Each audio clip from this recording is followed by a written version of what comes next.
Welcome to the 101st episode of the So Video Games Podcast, where we talk about any game at all, including new stuff, old stuff, and anything in between.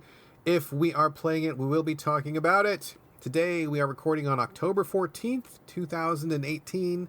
My name is Brad Galloway. I am the editor of GameCritics.com, and I am 50% of this here show. With me, as always, Corey Motley, staff writer at Game Critics. How you doing, Corey?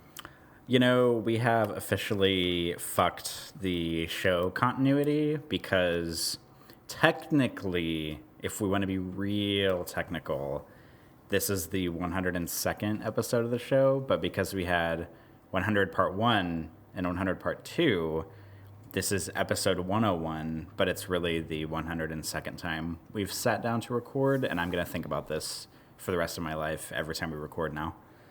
Well, if you want to get even more technical, if you go all the way back to when we started the show, we originally launched with like an inaugural episode, but it wasn't even really like a numbered episode. It was kind of like a tester episode. Oh my God, it was episode 0, wasn't it? So this is technically like the 103rd episode if you want to get real specific about it. No. Oh, man. I thought I was in like a downward spiral a minute ago, and you just made it way worse. I was just going to say to make it worse for you. Well, we will get you some medication, we'll get you some warm tea and a shawl, and we will settle you down, and we will proceed as planned with the show. All right, I can get behind that. Okay, good. All right, folks. Before we jump into the games chat, just a quick reminder that we have our usual banter segment that comes after the show. Today is kind of a doozy. We have a number of things to discuss, like Target, one of our favorite stores. We talk about movies, and a very requested special guest star, my son Whitaker, comes back with more game reviews. That is at the very end of the banter. So if you want to hear more from us that's not necessarily game related and you don't mind a little rambling, ranting, and raving, please stay tuned after the closing music for the extra content. But now, let's get right to what you came for, the games chat. No. Let's not get to games yet. No, let's not get to games. What are we doing? What are we going to get to? This isn't really a surprise. I just want to say I don't think we would be doing it justice if we didn't take a second to thank everybody for the support of the last episode. Yeah, absolutely. We got very wonderful comments, very wonderful feedback on the surprise guest stars, which opened the show last time, which I thought was amazing. I mean, I was really glad we did that. I think we should probably do that again. I think we should do it again too. I don't know. I kept every time we got a comment, because like there were a lot of people that were really thrilled with Patrick and Gina being on the show and taking time out of their day and doing something that they weren't comfortable with on a normal basis to chat on the show. And every time we got a comment, I would show it to Patrick and be like, see, people like you. They want you to come back on the show. So we should try to do that again. I was doing the exact same thing with Gina because she was really hesitant to come on the show. I don't know about Patrick, but she was like, no. I had to really twist her arm to get her on the show. Not literally, because we don't do that here. Like in a theoretical, like metaphysical, intellectual sense. No actual arm twisting. But I really had to get her, I really had to work on her to come on the show. But I'm really glad she did. I thought she did amazing. It was so great to hear that segment. It was awesome to hear Patrick. That was really nice. Because we rarely hear from Patrick. Like, every once in a while, he'll like cough in the background, and that's all we ever get from him. It was great to get more from Patrick, so I would love to do that again. So if the listeners like it and they want another spouse section, I think we could probably make that happen. I like that idea. All right. I'm down. So let us go ahead and move forward with games discussion. And we will bring this up again, but we're going to do our best to mention the name of the game before we talk about it and after we talk about it. And there is a reason for that, so we'll get to that. But for right now, Corey, very excited, very, very excited to hear you talk about the game that you're about to talk about, Jydge, but it's actually spelled Jydge. For no probably particular reason other than like search engine optimization and to make it stand out a little bit from other stuff that you would get caught up in Google. So Jydge, I talked about this a while ago. I loved it, but I will not steal your time. Please give us a brief recap. It's been a while. Why don't you tell us again what it's about, where you're playing it, and what the hell is the story? Well, I originally heard of this game because I had seen it on PSN sale, because it's one of those games that I feel like goes on a PSN sale on PS4 about every 2 weeks. Although I say that now, and I haven't seen it on sale on PSN since you talked about it like a month ago or something. So this is all just like in my head. But Every time I see it on PSN sale, I look at the game, I look at screenshots, and I think to myself, I don't think this is going to be my kind of game, because it looks like a kind of like a Hotline Miami, like top-down, like shooter thing, which is weird because I like Hotline Miami. I'm not in love with it, but I like it. And you talked about it on the show about a month ago and sang its praises from the rooftops. And what you were talking about it made it sound, it kind of affirmed maybe my suspicions that I might like it. So I kept my eye open for a sale. I bought it on Switch. I've actually been playing it on Nintendo Switch. And I have played it in portable mode and I have played it on TV mode. So I have like a little bit of... I've played it both ways. I guess there's probably... I could play it on tabletop mode where I take the controllers off, but I have not done that. But Judge is it's kind of an isometric third-person shooter, kind of like a twin-stick shooter, kind of.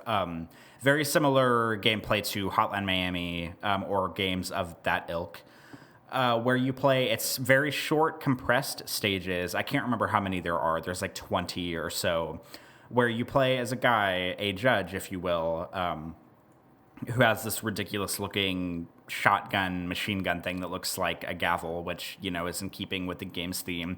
It's very much like it's kind of like a Judge Dredd kind of thing, which makes sense because it's called Judge, but it just kind of has that look and feel to it, that kind of futuristic, like, neon look. I also didn't realize it until I started this game, but apparently this game belongs to the universe of another game called Neon Chrome, which is a game I have not played, but it is also a game that I see on sale on the PlayStation Network a lot. So apparently this is like a universe of games now.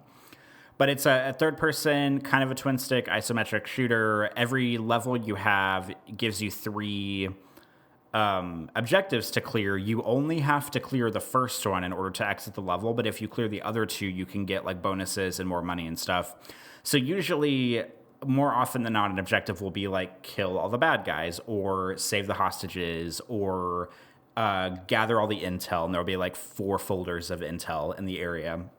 But the name of the game is mostly shooting. And the secondary thing is a lot of character customization and upgrades, because you start with no special skills. You just have like a machine gun and that's it. But as you play through it and as you unlock more objectives, you get different firing types. Like you start with a machine gun, you can get a shotgun, you can get like these like plasma bullets, you can get an ion shooter thing that sort of like does splash damage. It kind of like chains attacks to enemies because it's like an electrical field kind of thing.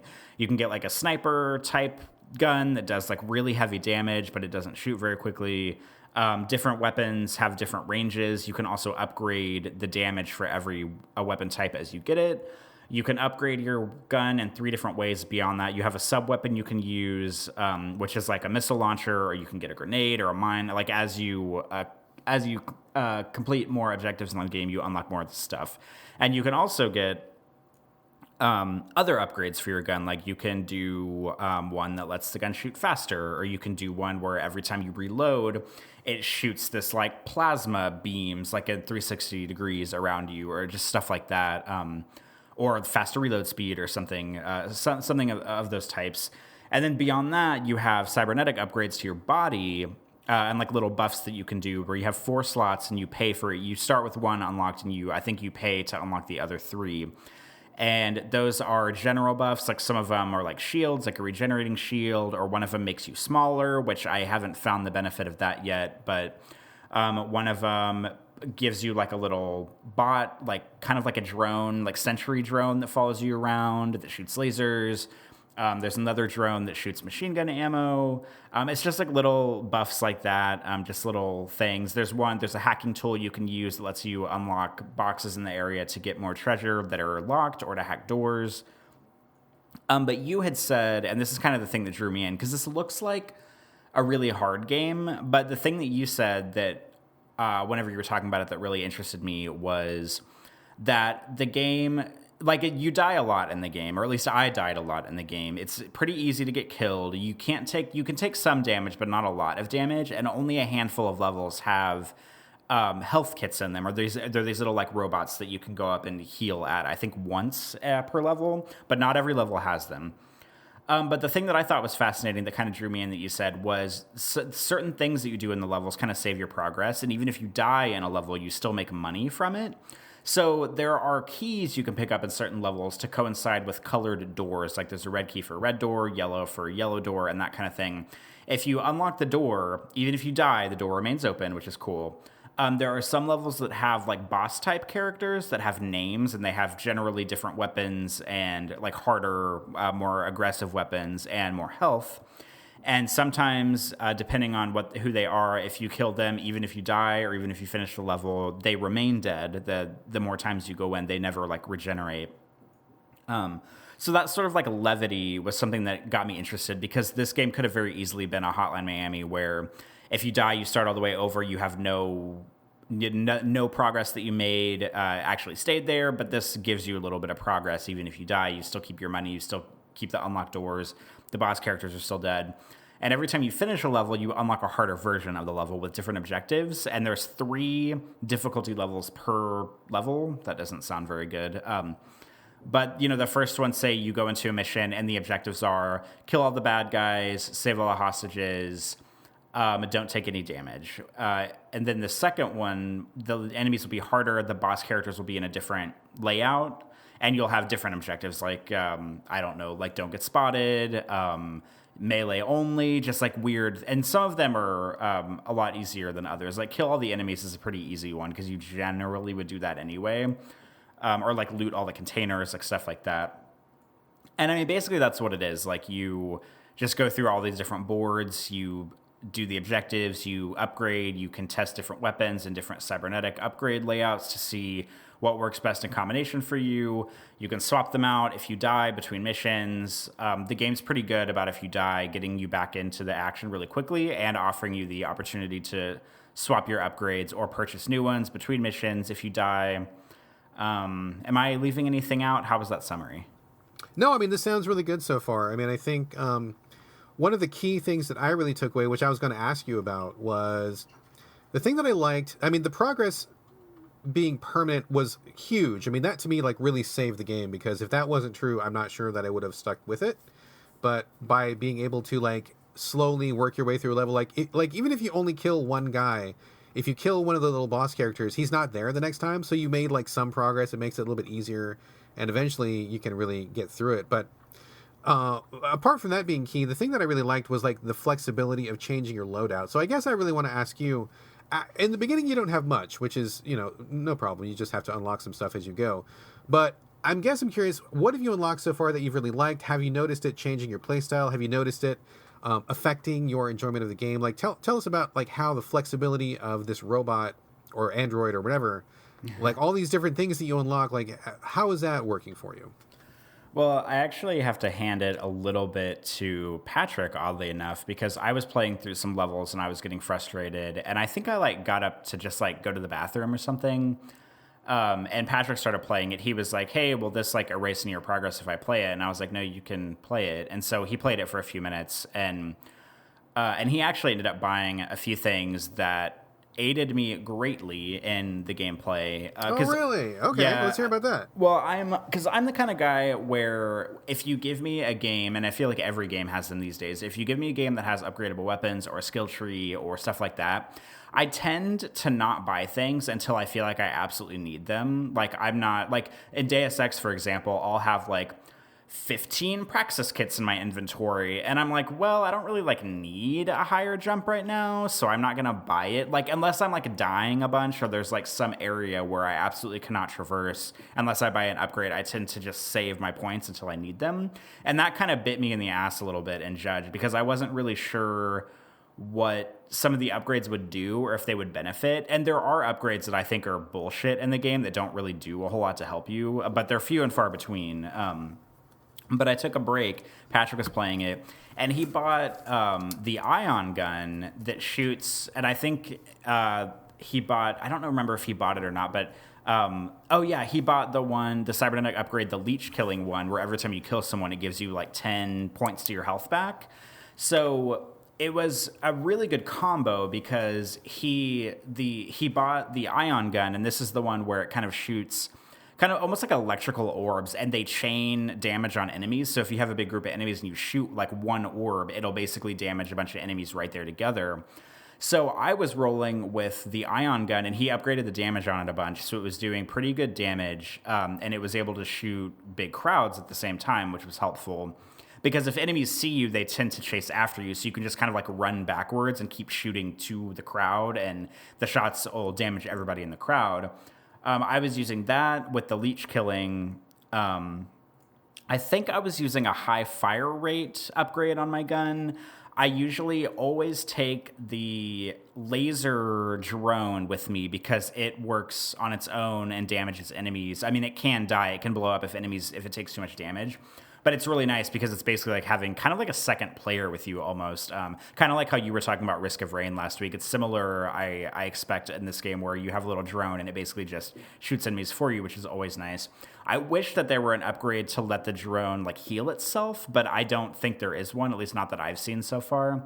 Because once it dies, and usually like it'll die before you get to a big boss in the level, so it's kind of useless after that.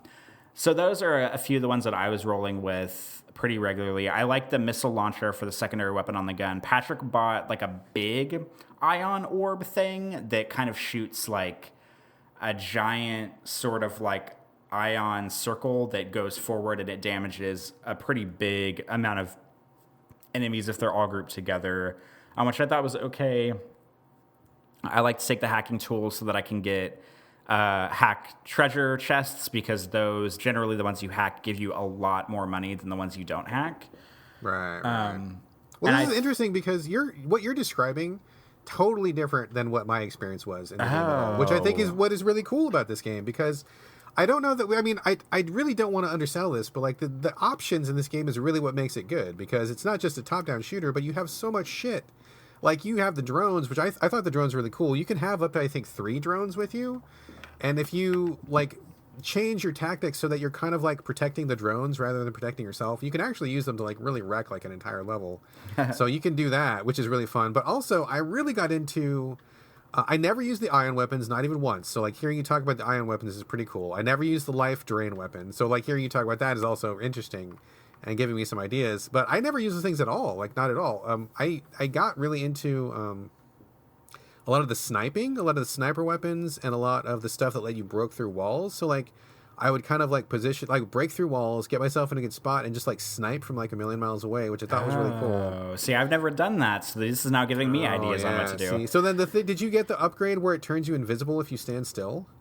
I have the option to buy it, but I have not purchased it. Oh, my God. That was my fucking go-to for so many levels, where, like, you would get into a situation that you would just be fucking overwhelmed, and like all you have to do, like if you get like in a real big batch of trouble, is like just stand still and stop moving, and then all of a sudden like enemies lose you and they can't see you, like as long as you hold still. So like you can get into some really like crazy places by just like stealthily walking in, or like going through the back way, like break through a wall and go around like an enemy's route so they don't see you, and then like hold still. You could be standing like in the middle of fucking plain sight, and as long as you're not moving, they can't see you.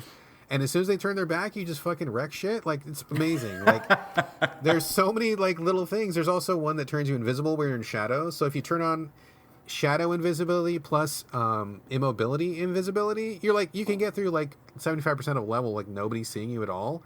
And then combine that with the mod that lets your bullets go through walls, and you can snipe guys from basically anywhere in the level and, like, pick them off, like, one by one. Like, it's really super satisfying. So... it sounds like we had like wildly different experiences, but both positive experiences, right? Well, I have some reservations about this game I want to put on the table. Let's do it. However, hearing you talk about this is really fascinating, because a lot of the, like, and this is something I want to talk about, some of the challenges in the levels or the optional objectives you can do, like, I thought were kind of bullshit. Every once in a while, because there are a lot, and to be clear, some of the same objectives pop up in several different levels. So like you'll see the kill all enemies objective probably in like half the levels, or the don't take damage or something like that in a lot of the levels. So a lot of them are repeat objectives for different like stages, but some of them, like, I thought they were shitty, but now that I hear you talk about the way you approach the game, I think maybe they're actually smarter than I think they are. Because some of the objectives, a lot of the levels feature some way or another a don't get spotted objective. And every time I see that one, I'm like, this is fucking bullshit. Like, how am I supposed to play through this level and not get spotted by enemies? Because some levels you load, like the beginning of every level, he drives his cool like hover car in, and then he gets out of the car, and in order to exit the level you have to get back in the car and go. Some of the levels I get out of the car and an enemy spots me immediately, and I'm like, how the fuck am I supposed to do these levels with 100% stealth when enemies can spot you from so far away? And they can, much like Hotline Miami, they can spot you through windows. There's a mod that lets them not see you through windows, but regularly they can see you through windows.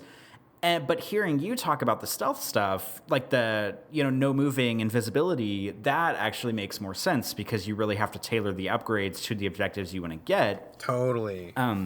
That makes sense. But I think this is one of those games where I have a very binary reaction, and it could flip at any given second when I'm playing it. It's either option A is, oh, this is really fun and intense, and wow, what a level, and I can't believe I made it out. And option B is, this is fucking bullshit. I've died 100 times, and I can't believe this game fucking sucks. I hate it so much. Like, those are the only two feelings I have about this game, because I was playing it, and I was getting so fucking frustrated in some of the levels. Like, there's some levels where the optional, I mean, even the primary objective, but, much less the optional objectives are so, like, I just have no, it's the kind of thing where I put the controller down and I'm like, who could do this? Like, nobody could do this. I don't understand how anybody could get this objective in this level. Or there's one level where that's a really creative level because it's kind of like a capsule stage in the game where you don't have to kill everybody, but there's hordes of enemies chasing you around the map and you have to survive for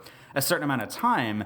And on the hardest difficulty, I know exactly what level you're talking about. I literally know exactly. It's it's a genius level, but it's also really difficult. And one of them is I think the hardest one is survive for 70 seconds. And keep in mind, I die about 15 seconds in on this level. So 70 is a stretch. And one of them is don't kill anyone. And I'm like, how the fuck do you get swarmed by enemies in this level? You're expected to survive for 70 seconds and not kill anyone. But lo and behold, I'm guessing the invisibility upgrades might play a role in this. So what I need to do now is revisit the game and maybe buy some different upgrades and try things your way, because I've never tried the sniper rifle. I've never bought it. I've never bought the shadow cloaking one. I've never bought the... See, this is blowing my mind, dude. This is blowing my mind, because I would have bet money. I would have bet that I would have been the stealth guy? Yes, I thought for sure you were going to be the stealth guy. I'm never the stealth guy, and I was totally the stealth guy. You're always the stealth guy, and you were not the... Why did you not pick the stealth stuff? Because I thought for sure that you were going to do that. Why did you not do that? I think maybe because I thought that because the general objective in most of the levels is to kill everybody, that there just wasn't... I feel like the game maybe is not finessed enough in a way to make stealthing viable, but now that you're talking to me about the upgrades for better stealth, that makes me want to try it again, because, I mean, the setup is so similar to Hotline Miami, where it's an enemy sees you out of the corner of their eye, they swarm you, and your ass is grass in 10 seconds if you don't run away or have a shotgun or something.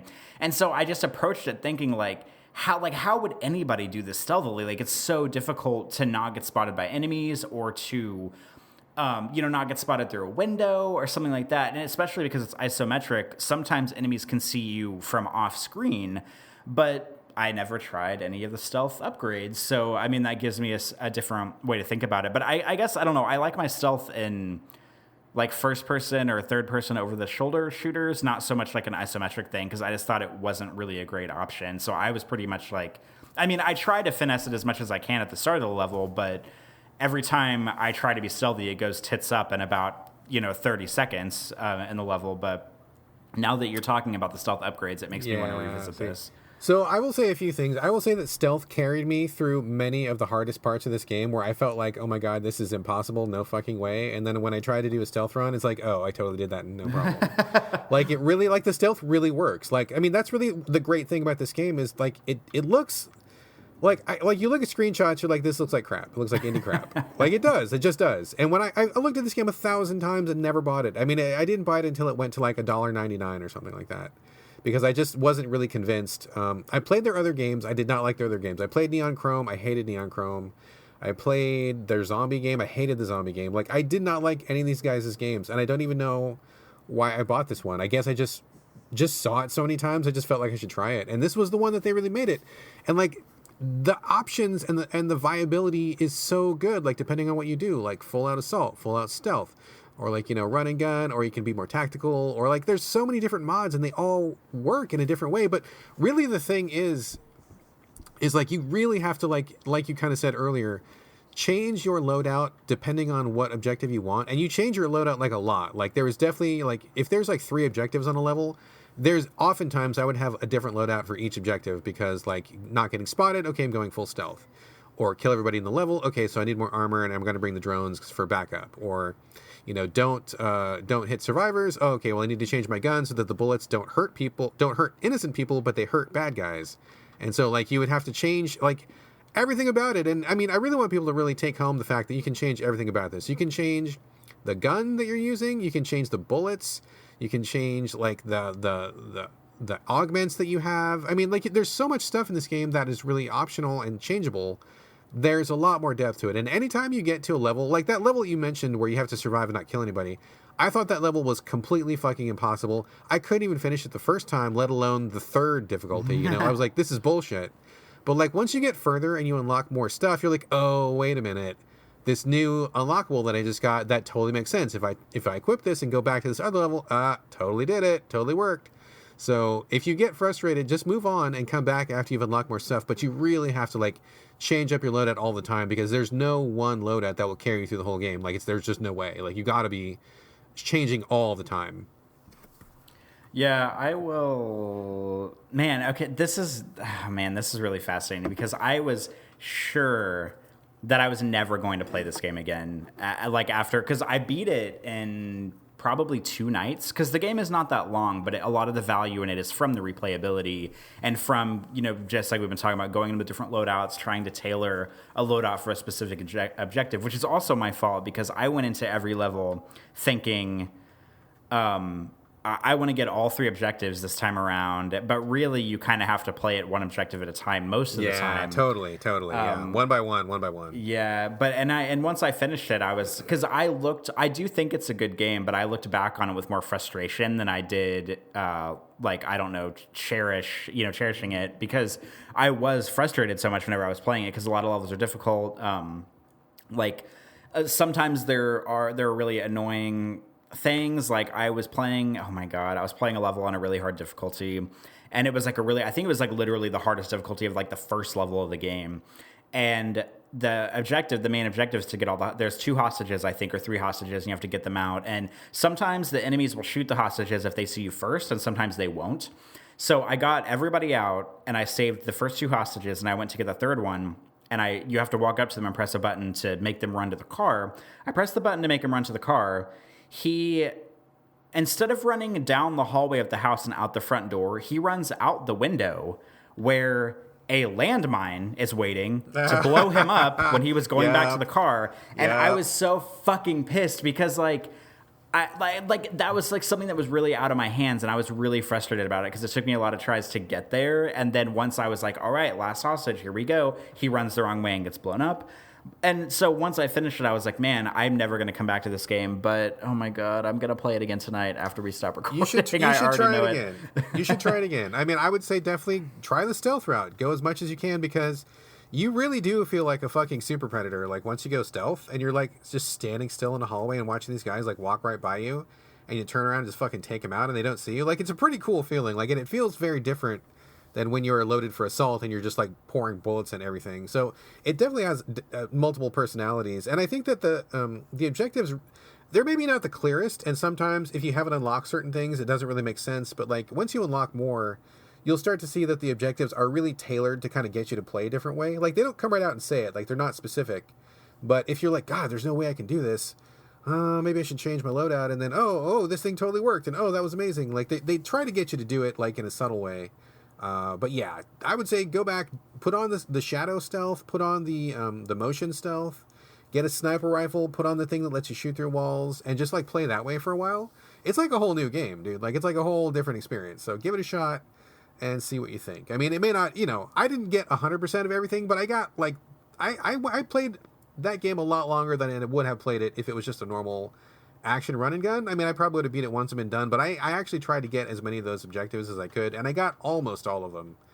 The ones that really gave me the most trouble and the ones that kind of made me just stop were the ones where you cannot break a piece of furniture. Like those ones drove me crazy because sometimes the enemies would break a piece of furniture and it counted. And it's so tough to tell, like, what is a piece of furniture and what is not. So, like, those ones I found to be the most difficult out of the entire game. Although some of them are still very difficult. I don't want to. It's not an easy game. Like, don't let me fool you into thinking that. But I thought it was great. I would say go back. I mean, you don't have to finish it or anything, but just give it a try. Try the stealth. See how that feels in comparison to what you were doing before. Try some things that you haven't tried before, and you'll be surprised at how different it can feel and like the different options that open up.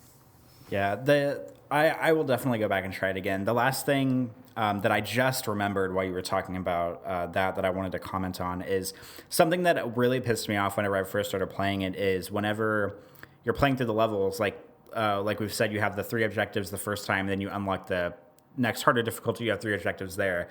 The game, it gates you on how many levels you can complete until you get a certain amount of objectives cleared, and I was starting to get really pissed because I wouldn't be able to move on to the next level unless I went back to the first 5 levels and completed a certain number of objectives, and I was having a really hard time with them. But little did I know, all you have to do is go to the options menu, and you could turn off the gating in the options menu. So if you're playing it or you want to play it and maybe that's a concern for you, just know that you can turn that off in the options menu. And the game tried to give me some warning. It was like, oh, you might miss out on story progression, blah, blah, blah. Are you sure you want to turn this off? And I was like, fucking yeah, I'm sure I want to turn this off. Like, don't gate my progress based on these like really difficult objectives and a level that I've already played like 10 times. So I turned that off, and then it was pretty much smooth sailing from then on out.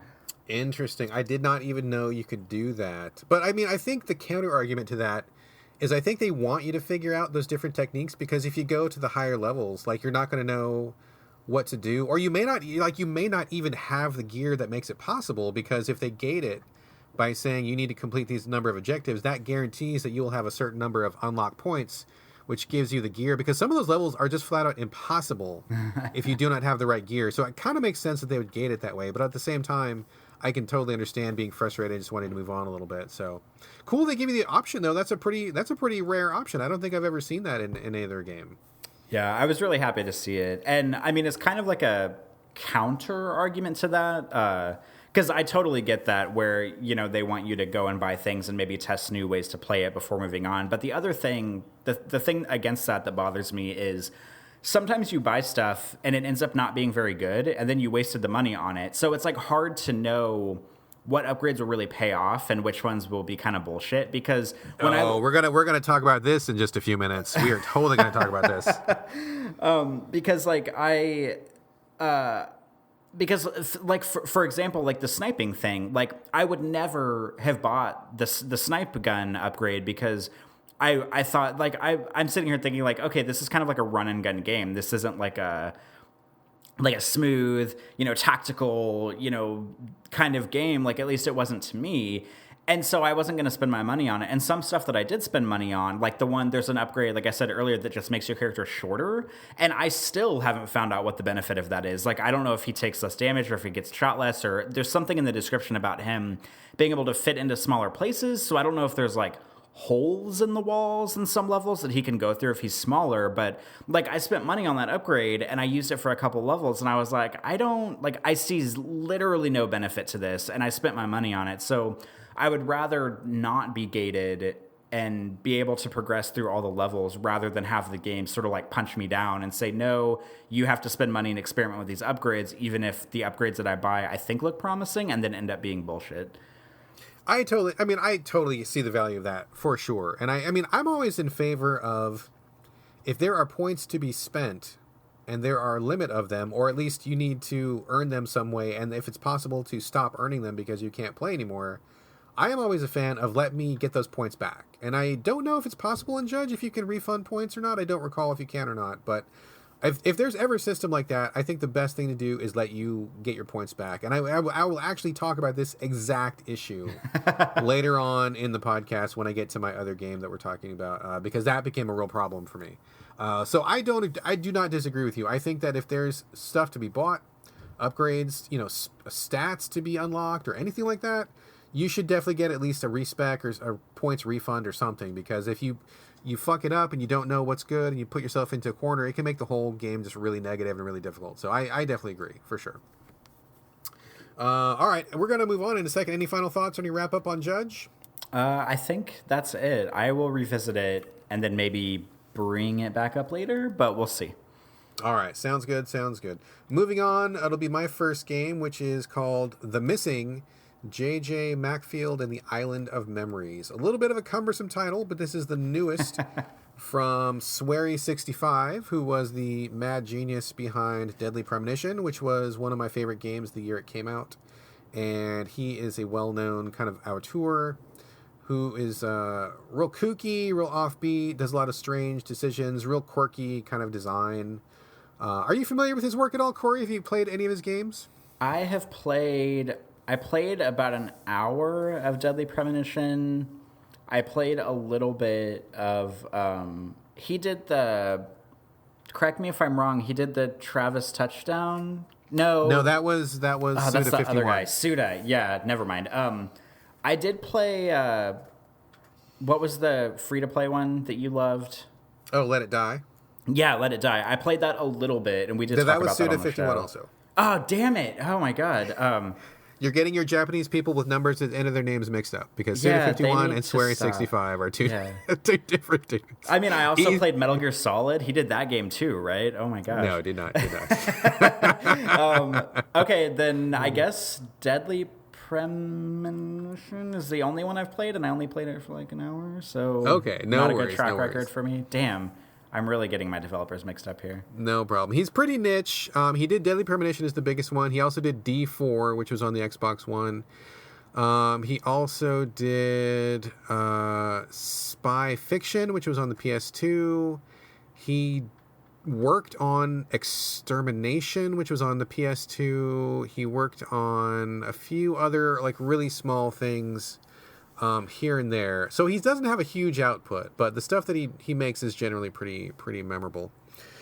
And just full disclosure, Deadly Premonition is a pretty polarizing game. I loved it. I fully admit that there were many problems with it, like mechanical problems, there were design problems, and one of the biggest issues was the combat in that game. But for people, I mean, fans of his probably know this, but he actually designed that game to not really have combat in it, but the developer, or the publisher, said that they would not publish it unless there was some kind of combat, because they just assumed that people need, gunplay in order to buy a game, which is not true. So he was forced to put the gunplay in, which probably explains why it's so bad. But that aside, Deadly Premonition was one of my favorite games. I thought it was like a phenomenal piece of work, and especially when taken as a companion piece to Twin Peaks, which it obviously is. So this is his new thing. Very interesting so far. It's a departure from his other work. It is a 2D puzzle game, and the lead character is a lesbian. So they start right off the bat with like a disclaimer. Oh, nice. Yeah, they start with a disclaimer before the game starts, and it said, the attitude that we made this game with is that no one should be ashamed of who they are, or something like that. Like, it was basically like an affirmation message at the beginning, which I thought was a strong statement to make right off the bat.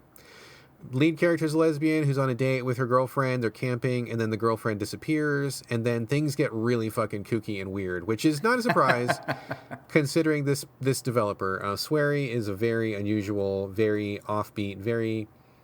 When you play a Swery game, you know you're playing a Swery game, because no one else really makes games like he does. Unless you're Corey Motley and you think you're playing Pseudo 5-1 games. That is true. That is so maybe with that caveat said, yes, no one else except for Pseudo 51 and Kojima, but otherwise. So it's a 2D puzzle game. What happens is your girlfriend disappears. You go off to search for her, and this weird monster shows up that chases you every once in a while. But it's not a horror game. Like, don't be scared off, because I'm not a horror fan. I'm too scared for horror. But this is not a horror game. Monster just chases you a little bit. There's some weird puzzles, and the hook to this game is that the way that you get through these puzzles is by doing damage to yourself. And so, for example, if there is a bunch of vines that are overgrown and blocking your way, you have to like find a way to set yourself on fire. And you're like, your character just like shrieks and screams and is burning, and you have to go over there and touch the thing and it'll catch on fire. And then you can heal yourself. So you can also heal yourself and bring yourself back. Like, you can take a ridiculous amount of damage before you actually like die all the way. So you can do tons of terrible things to yourself and still survive it and keep moving forward.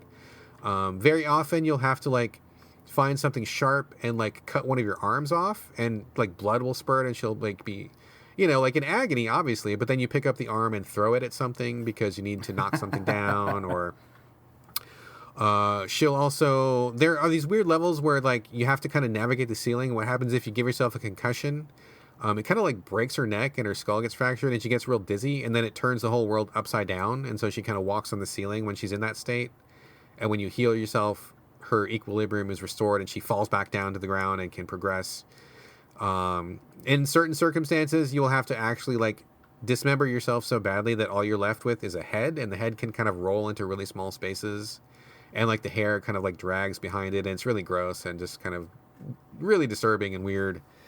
But she can heal herself as long as her head doesn't get dissolved or burned or crushed or anything. As long as the head is intact, she can bring herself back and she'll heal all her injuries back. So she's making her way through this island, 2D puzzles, and it's all like, it's really weird and distracting. You're not really sure if it's a dream. Is it an alternate dimension?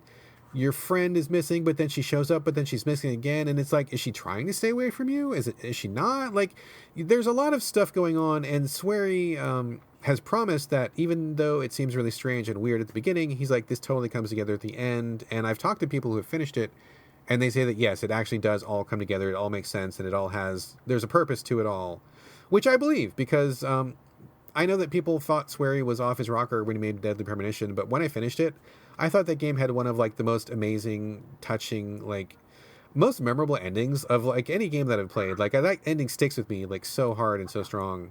So if he can even touch even a bit of that for this ending, I will be satisfied. So it seems to me, as the themes go on, that perhaps it might be about self-acceptance, because sometimes you'll get messages on your cell phone, like you'll be in the middle of a thing and just pause because your phone rings and you'll have to like check out your text. And the stuff that they're kind of talking about, I'm not going to spoil it all, but it kind of definitely seems about like self-acceptance or about being okay with who you are. Maybe these girls were not accepted for being lesbians, and so maybe that's an issue. I'm still kind of peeling back the layers, still kind of checking it out. But I really like it a lot. I think the art is really cool. There's a lot of really creepy Americana kind of stuff happening. Swery is a big fan of like decaying America, or America that is not healthy. You see it a lot in Deadly Premonition. You see it a lot in the locations that he scouts. There'll be like, a rundown diner, a really sad looking kind of bar playing some jazz, or like, just kind of stuff that you see that is not really a reflection of modern day America, or maybe it's like Rust Belt America or something, where there's just the economy's dying and the people are dying, and it just looks like a really sad place to be. He's a big fan of that kind of motif, which I think really works well for this game. So you see a lot of that imagery. But it's great. It's great. I'm still working my way through it. I mean, I'm guessing I'm maybe halfway, just like a straight up guess. I'm not sure exactly how much is left, but by counting the collectibles, I'm guessing I'm about maybe halfway through. And the collectibles are optional. You don't need to get those, but there are donuts scattered throughout the level if you'd like to collect donuts. Just kind of funny just a little funny thing you threw in there.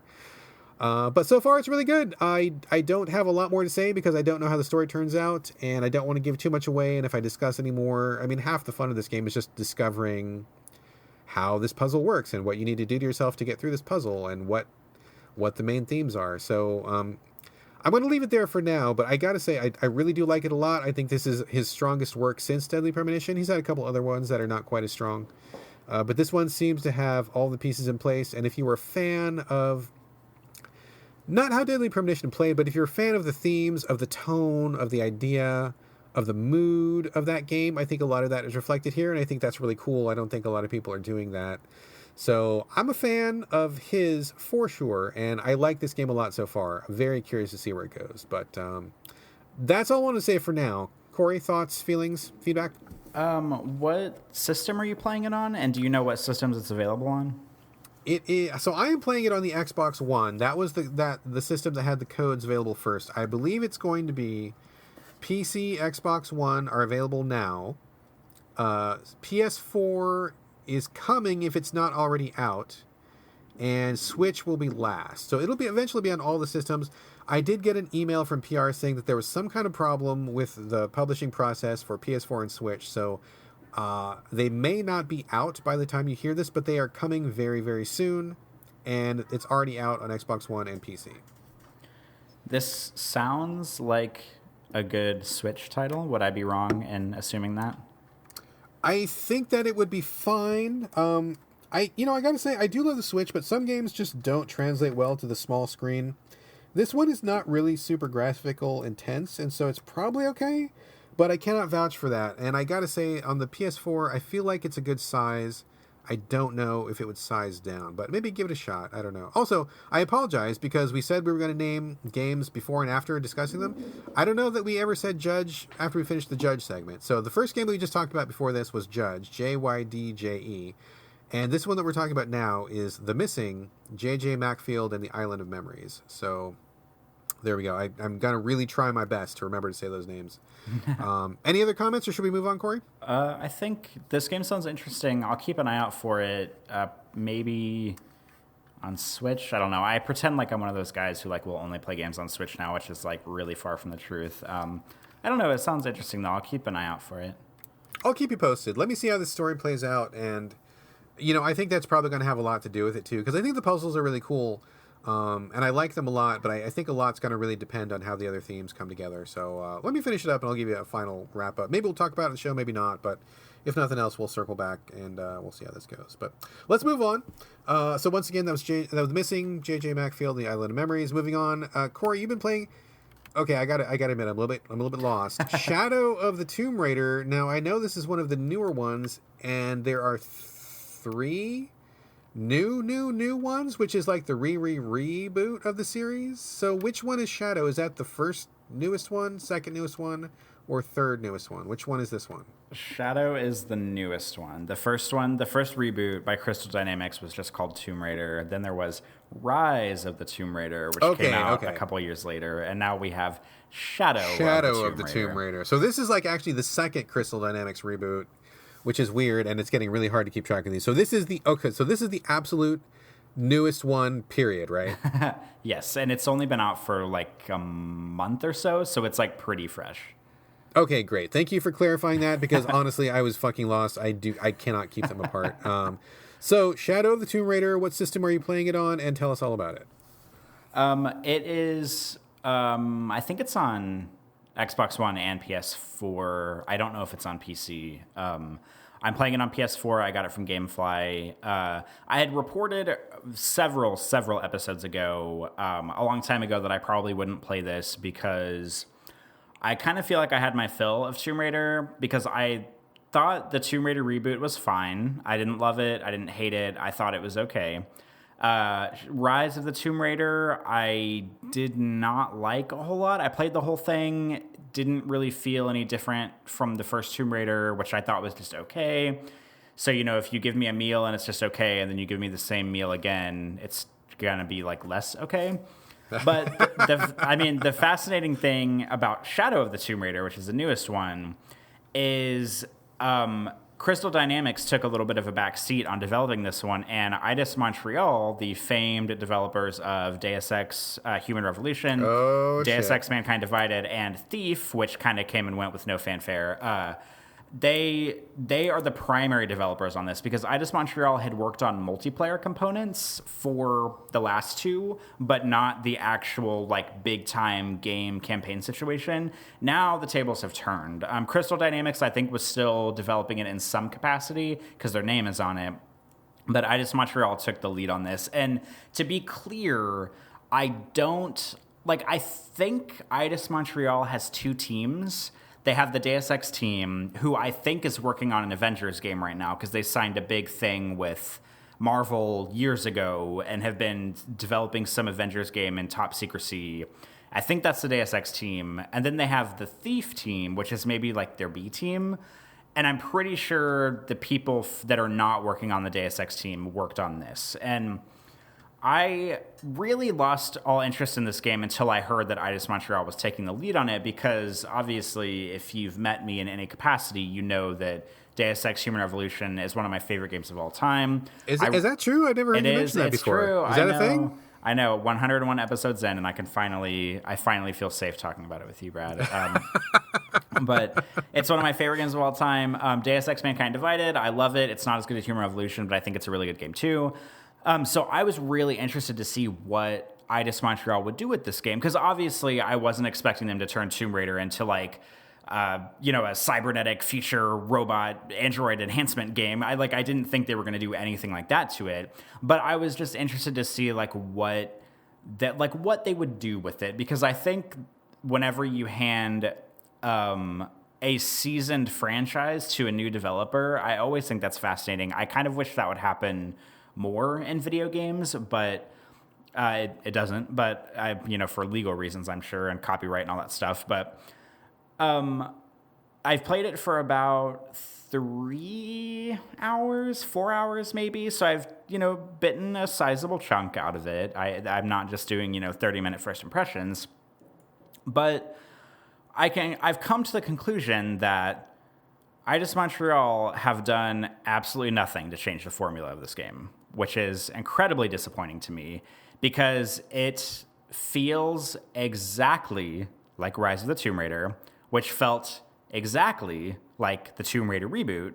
It's the same climbing on shit in the jungle, having stealth, or bad stealth, by the way, or mediocre combat, bad story, not great writing.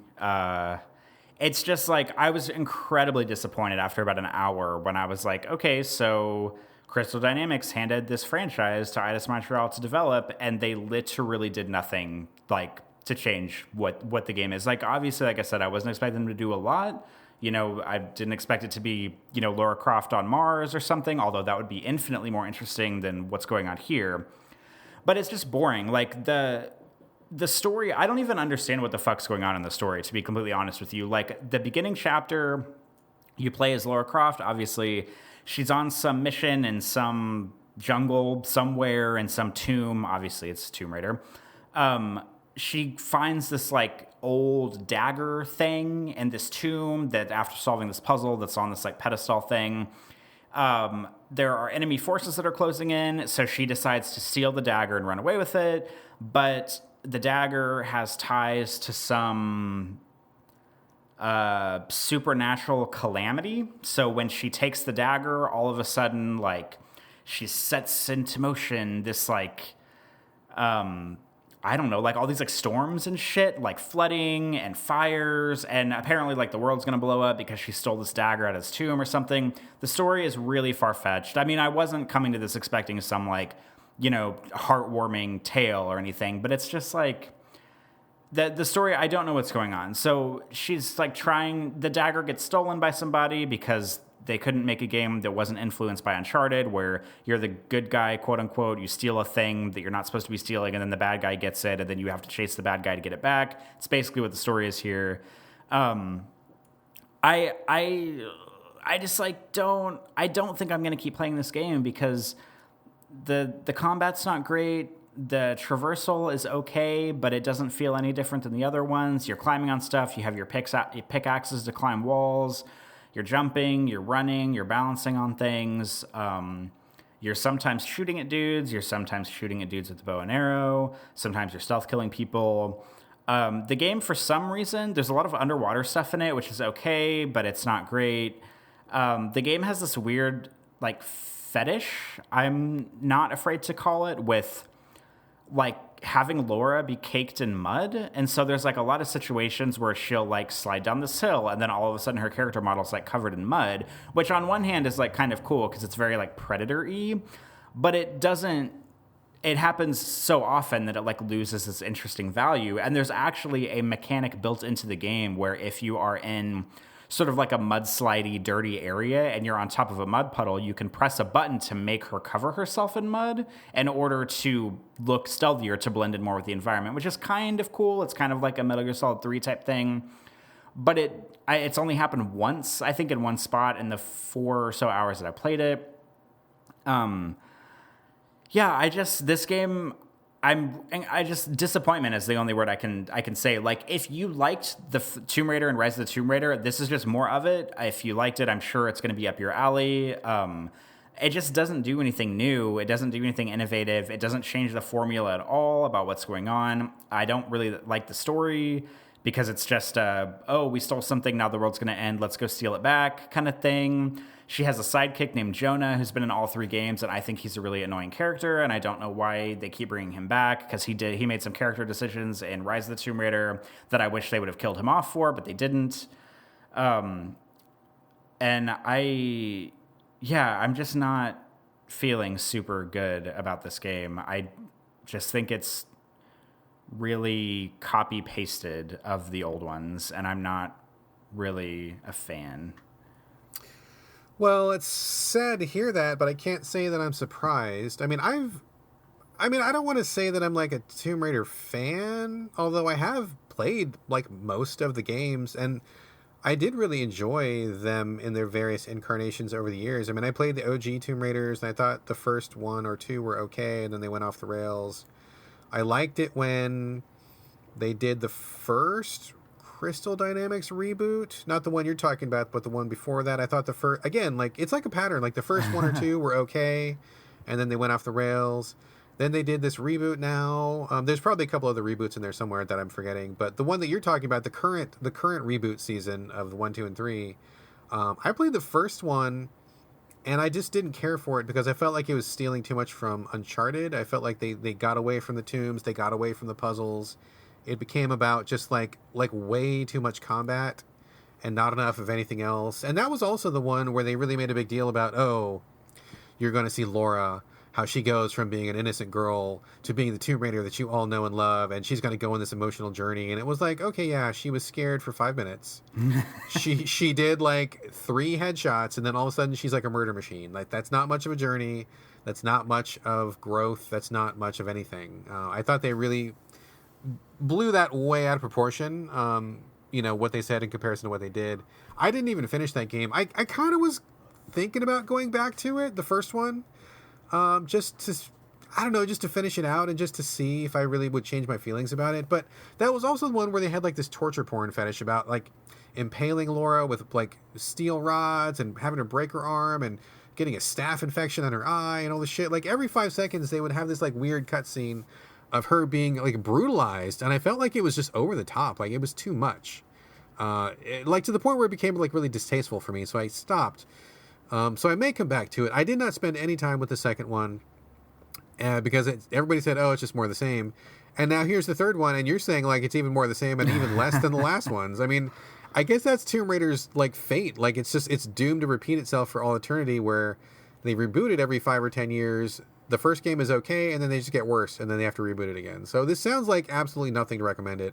It sounds like if you didn't like the first one or the second one, there's no reason to come for the third one. Yeah, it's just more of the same. Like, and something that I meant to say earlier that I forgot about, but I'm rethinking about, is that I am fucking sick and tired of playing sequels of games where every game has a skill tree. And in the sequel, I have to relearn the fucking skills that I learned in the game before it. And this is a perfect example of that. I do not understand. I mean, I get it. I get why they do it for gameplay reasons, because you can't start the game with Lara Croft knowing everything. I mean, I kind of wish you would, because that would make the game more fun. But I don't like when I spend 20 hours playing the first game and, say, for example, I learn how to do the chain takedown kill move or whatever by using my skill points for it. And then I come back and I play the second one. And then I have to relearn how to do the chain takedown or what have you from the first game.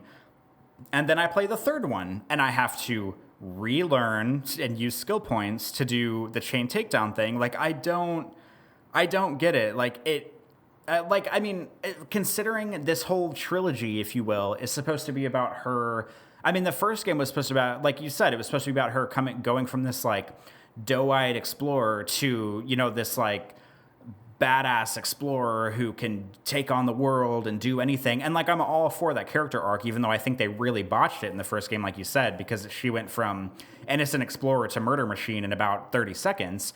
But I feel like that they're really, really spreading this way too thin, because if we're on the third game and she's still relearning the same upgrades from the first two games, it doesn't make any sense to me. Like, how am I supposed to have faith in her as a character, and how am I supposed to trust her that she knows what she's doing if she has to keep and she's been exploring. I mean, the game leads you to believe that she's doing like one exploration after another.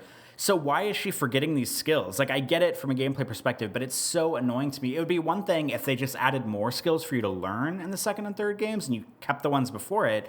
But like, why do I have to relearn all the stuff in every single game? Just give me like the bad bitch Laura that we've been working up to for the past two games. Don't dumb her down every time you bring another game back, because it just makes her look dumb, and it makes you look dumb, and it makes the developers look like they're being fucking lazy. And I don't like this. I don't want the exact same game copied and pasted 3 times over. It's not good enough for me.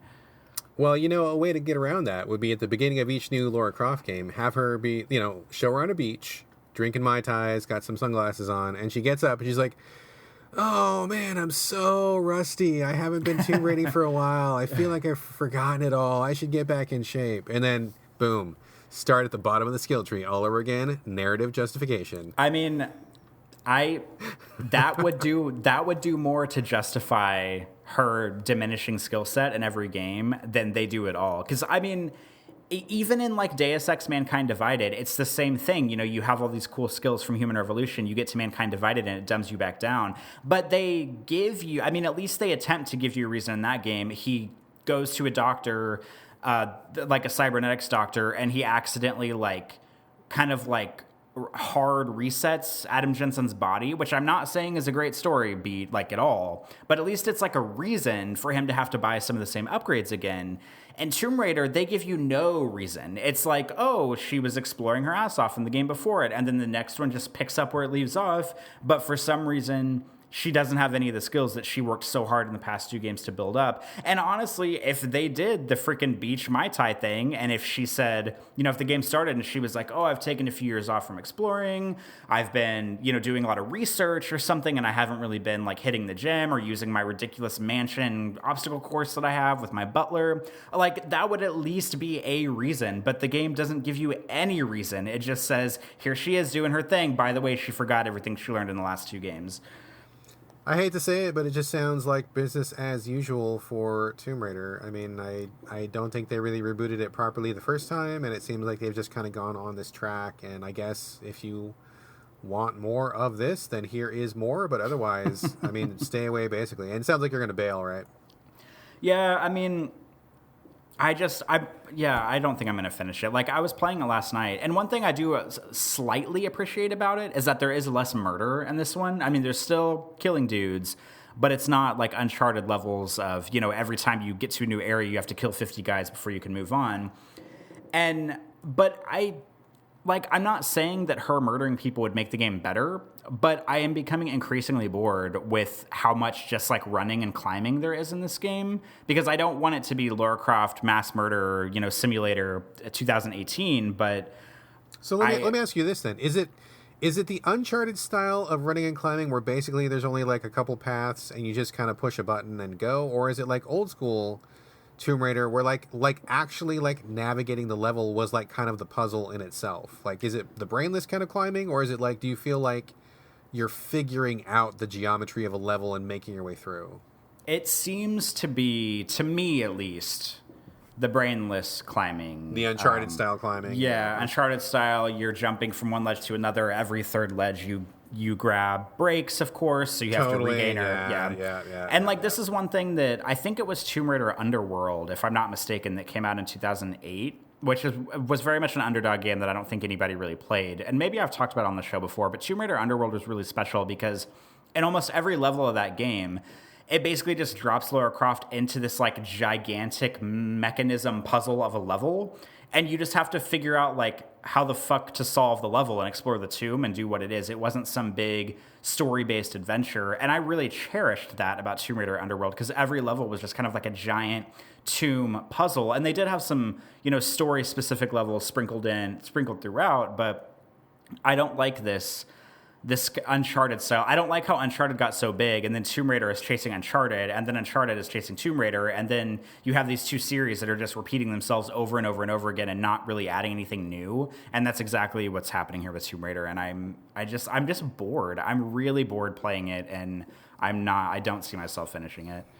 Sounds like someone needs to pull the ripcord and bail out. So I do, because I have no shortage of games to play right now, so I need to stop playing this. That's really the thing. And I kind of tweeted about this last night, but like there is literally like no excuse to play a game that you're not enjoying, because even if you are poor, you can buy games so cheaply on PSN sale, on Steam for pennies. I mean, there's so many options for players to get something that fits them more than. I mean, we're not in the days where like you had to save up like $80 for an SNES cartridge, and then once you bought that, you had to save up for another 6 months. I mean, games are cheap these days. So if you are a gamer and you're not clicking with what you're playing, there's no excuse. I mean, GameFly even is so cheap, like $8 or $9 a month or whatever for the basic plan, and just get something, just get rid of it. So I think you should pull the cord and move on, and I think we are going to move on. That was Shadow of the Tomb Raider from Crystal Dynamics and Eidos Montreal, you said? Is that correct? That is correct. All right, so sounds like a dud. We are going to move on. Okay, so we say new, old, whatever in between. If we're playing it, we're going to be talking about it. I'm putting that in effect right now because, as I mentioned in the banter, my family has been a little bit under the weather lately. We all have been kind of having cold or a mild flu or something like that, so we've been kind of taking it easy. I must have been gripped with some fever at some point, because I was like, oh my God, I just really want to play Cuphead right now. And I just, that's not a thing I ever thought I would hear myself say. But I bought it a million years ago when it went on sale, and it's been sitting on my Xbox One this whole time. I touched it for like 5 minutes, and I'm like, this game is garbage. Fuck this game. I'm not playing it. Didn't touch it since then. And for whatever reason, the virus in my body took control of my brain. It was like, you really, really are in the mood to play Cuphead right now, so go do that. And I'm like, yes, I obey. And I went and played Cuphead on the Xbox One. So I'm sure you're familiar with this, Corey. Cuphead was put out by at the time, I guess, a smaller indie studio. I'm not sure if they're still indie. I know they have some kind of relationship with Microsoft. But this is the one that used like 1920s style, you know, quote unquote rubber hose kind of animation. It looks exactly like an old school cartoon, like a Max Fleischer, early Disney days of cartoon, like Steamboat Willie sort of an era cartoon. It is color though, so there's not black and white, but there's color. But like you play as Cuphead, who is a little guy who's got a cup for a head. And he sells his soul to the devil by gambling it away. And after he loses, he makes a bargain with the devil to go after other people who have also sold their soul. So he becomes kind of like the devil's collection agent, I suppose. And you go through this like hand-drawn, hand-animated world.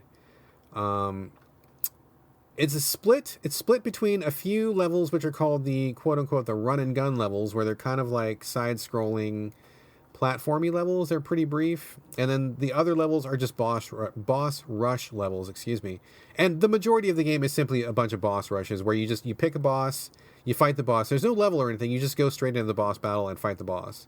So it's really all about learning the boss's moves and learning the patterns and making sure that you have enough hand-eye coordination to survive it.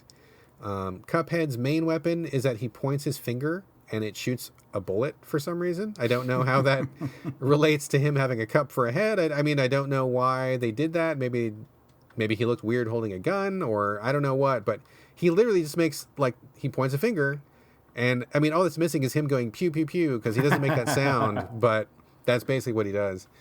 And you just go into these levels and fight these bosses. There are, I don't know how many bosses there are, but there's a pretty good amount. There's probably like 15 or 20 bosses. And there's maybe like 6 or 8, maybe like 6 run and gun levels. And then you have two difficulty levels. The first is the quote-unquote easier difficulty, which I don't think is really all that easy. But if you play on the easy mode, you cannot get to the final battle. You cannot actually get the legit ending of the game, which I think is crap. I hate when people gate stuff off behind difficulty like that. And if you play on the regular mode, you will eventually get to the devil himself and have a boss battle with the devil. So that is Cuphead in a nutshell. Before I dive in any further, have you ever played this, Corey? I mean, I'm sure you must know what this is. I know exactly what it is, and I think we've talked about it on the show, but not. Maybe it was whenever you played it for like 5 minutes the first time. But this is one of those games that I immediately knew at the time when it came out was not going to be for me, because this is one of those games that was basically marketed as hey, this game's going to kick your ass, it's really hard, the end marketing campaign, and I can't get behind that, so I will never play this game. Yeah, that's really the thing, is like I don't know that they necessarily marketed it as such, but once word got around, I remember a lot of people being surprised, because when you see this game, I mean, I just okay, so first off, I did complete the game on the normal level, which is the hardest difficulty. So I did everything in the game, so I can talk freely about this. Do not at me saying that I am not good enough or that I didn't finish the game. I completed the fucking game. So that let's get that aside. I had the skills to pay the bills and it got done. Secondly, like, I remember myself included, a lot of people being very surprised because the graphics in this game are fucking amazing. Like, with putting all that other stuff aside, this game looks like fucking amazing. Like, if you go to YouTube and just watch the boss battles, it's like watching a fucking cartoon, and it looks just like the boss animations are great. Cuphead's animations are great. Like, the stuff that happens is like just, it so perfectly captures that era of animation. I mean, it did a great job. Like, the appeal of this game is like, it's irresistible. Like, I like this game the way it looks, even though I do not like this game. I did not have fun playing this game. I kind of tortured myself playing this game, but I liked the look of it so much that I felt just like compelled to play it, which is quite a statement, especially for me, because I do not play stuff that I don't like, but I did suffer through this just for the sake of saying I could do it. But yeah, it's really hard, and a lot of people were so surprised. I honestly think that's one of the problems with it, is it's really too hard. But if it wasn't hard, you would finish it in an hour, and then people would be like, is that all there is? I mean, and these guys talked at length about what a painstaking process it was to, like, do the drawing, do the animation, capturing all the moves, and putting it all together. Like, I mean, it must have been absolutely fucking grueling, like, incredibly painstaking. So I respect that.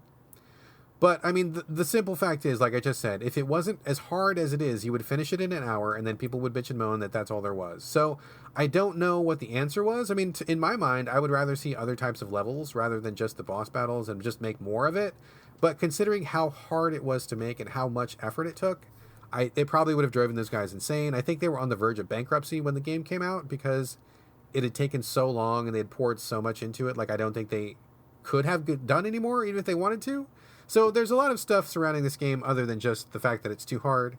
And I don't mean to give it short shrift, but I mean, bottom line, as someone who comes to this game without knowing that stuff and just starts to play it, it's way too hard. Like, it's offensively hard. You die like in 5 seconds, and the bosses are crazy hard. The running gun levels, the side-scrolling levels are ridiculously, irritatingly fuck shit, fuck you, fuck off, fuck, why am I playing this, fuck hard. So it's really difficult, no matter which way you slice it. So we talked earlier in the show about upgrades when we talked about Jydge and how if you have the wrong upgrades, it can make a level difficult. That is absolutely the case in this game. I went into this game blind. I didn't do any research on the internet because I think that's bullshit. I think that a good game should let you approach it just cold off the shelf and just you should be able to get into it, which was okay for the most part. But some of the boss battles are much easier if you have a specific weapon. And you can buy new weapons in a shop, but you do not know which weapons are good for what until you're in that situation, and the money in this game is incredibly limited. In fact, there is exactly enough money in the game to buy everything in the shop. There is no more, there is no less. So if you buy the wrong thing, but you have not earned more money, there is no other money to get, and you are stuck with what you've got, and you cannot exchange it, and there's no respec or anything. So what happened was I ended up buying 2 weapons at first, and I made good choices, but the third choice I made was a bad choice, and I really was grinding my teeth because I was fighting a boss that was way too hard, and if I'd had the right weapon, it would have been a lot easier. And I just got really, really frustrated because there's no way to know. Like, you just don't know. And on top of that, some items don't even appear until you buy the previous item. So you're not even sure, like, what's coming. And so it's hard to make a really informed decision. And if you make a mistake, you're kind of fucked. You cannot just grind for money. That's impossible. There's only like, I don't know, like 30 coins in the entire game. And if you can't find them, then fuck you, basically. Yeah.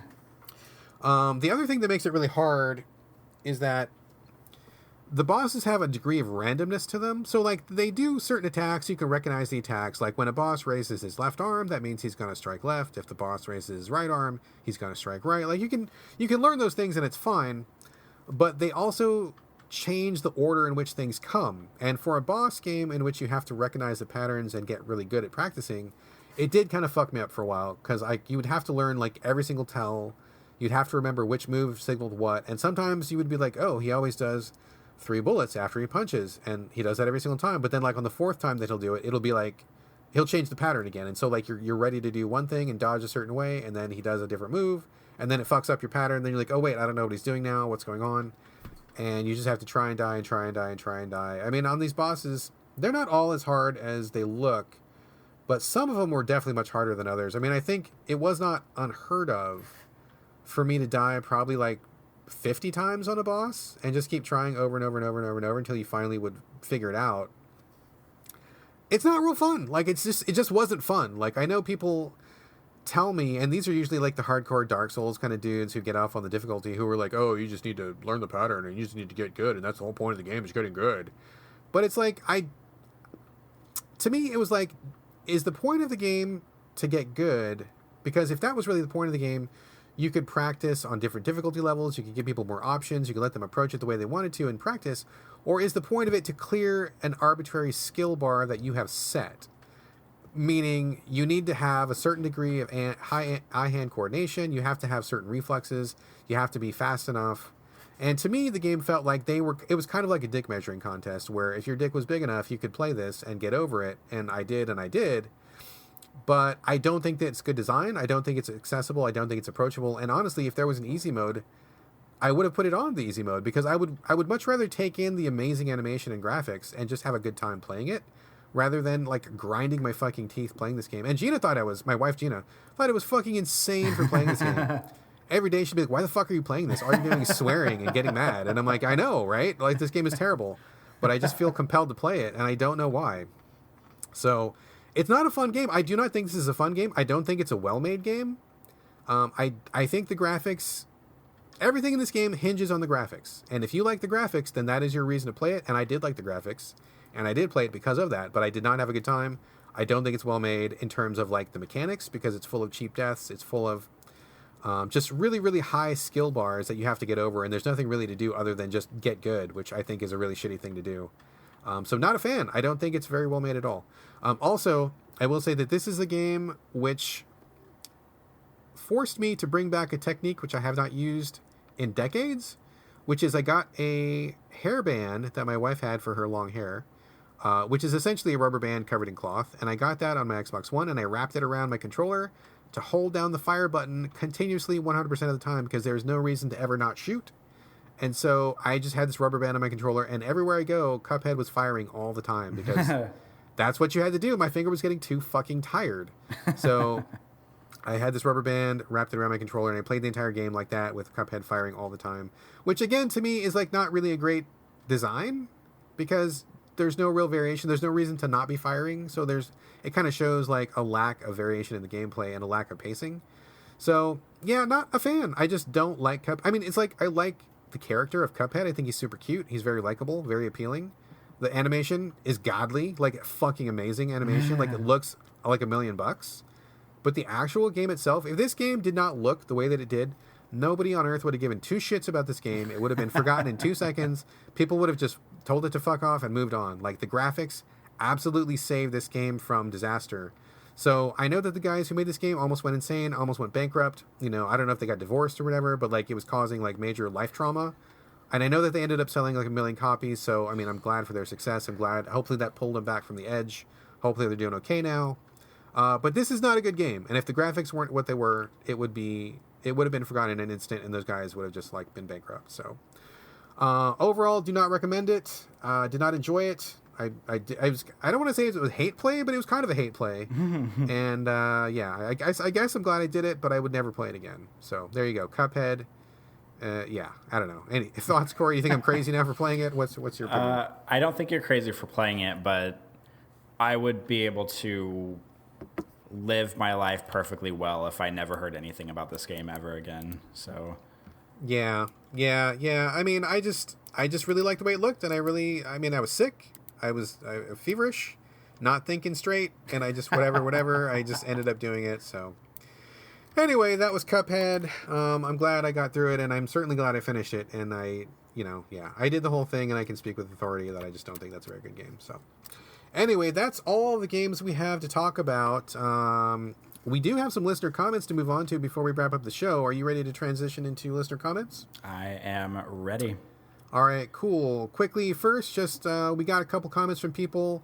Wanted to say thanks to Drew Universe for his comments. Also, thanks to Morgan Lungu, who gave us some really lovely comments. Thank you very much. Thanks for listening. Thanks for reaching out. Absolutely appreciate it. We did get a comment from Finder, a frequent listener of the show. Finder, he says, "Hey guys, I love your podcast, but I do have a request. Can you please mention the name of the game you were just talking about when you wrap it up? Sometimes I struggle to find the starting point where you mention the name after you've talked up something that's interesting." 100% agree. I assume you agree also, Corey? Yes, this is a good suggestion, and I'm also gonna go out on a whim and say that I think maybe the suggestion was born out of whenever you talk about like 10 games in a row and talk about them each for 30 seconds, because it's probably hard to keep track of them whenever you're talking about so many at once. Yeah, I fully admit I have been absolutely guilty of not saying the name of a game, and he is 100% correct. That is something that we absolutely should do. We should get better at. So thank you very much for the feedback. I have made adjustments to the notes, and we may slip up, but I am going to try my best to mention the name of a game before and after. I'm sure, Corey, you will do the same, because that is something that is very important for our listeners, and also giving due respect to the game we're talking about. So 100% yes. Thank you for the feedback. We are going to do that. Yeah, and worst case scenario, by the way, if we forget to, even though we'll try really hard to moving forward, I know this isn't a perfect solution, but all the games we talk about are always in the show notes too. So at the very least, you'll have a list down there that says in the order that we talked about them, in case we forget to say the title after we finish talking about a game too. For sure. And that's not an excuse. We should do better, but that is absolutely the fallback. In case we forget, they're always in the show notes. Corey does an awesome job of that. But we will try to fix that. So thank you for the comments. Corey, I'm going to read this one, and then I'm going to let you answer, because I actually forgot to write down my answer. So I will collect an answer while you are answering this. This comes from Andrew Hyatt. Thank you for your question, Andrew. He says, "Stranded on a tropical island, alone and forever," which is pretty harsh, kind of sad and lonely. "You can bring with you 2 games. The only stipulation is that you do not have internet access. Obviously, the games fully work and have appropriate setups to work forever." Okay, so no porn, but you got games that work forever. You can pick 2. Andrew says, "My games, Final Fantasy VII for the PS1. It's a personal favorite. It's long, and it has good diversity in story, area, minigames, and whatnot. Yes, you can probably breed chocobos forever. Secondly, GTA San Andreas, large map and lots to do. I love San Andreas, so that's a good pick. Those are Andrew's 2 Desert Island games. Corey, what are your 2 Desert Island games? And talk for a few minutes, because I have not selected my Desert Island games yet. So I was going to suggest that we try to guess each other's Desert Island games, but I really don't think I could guess yours.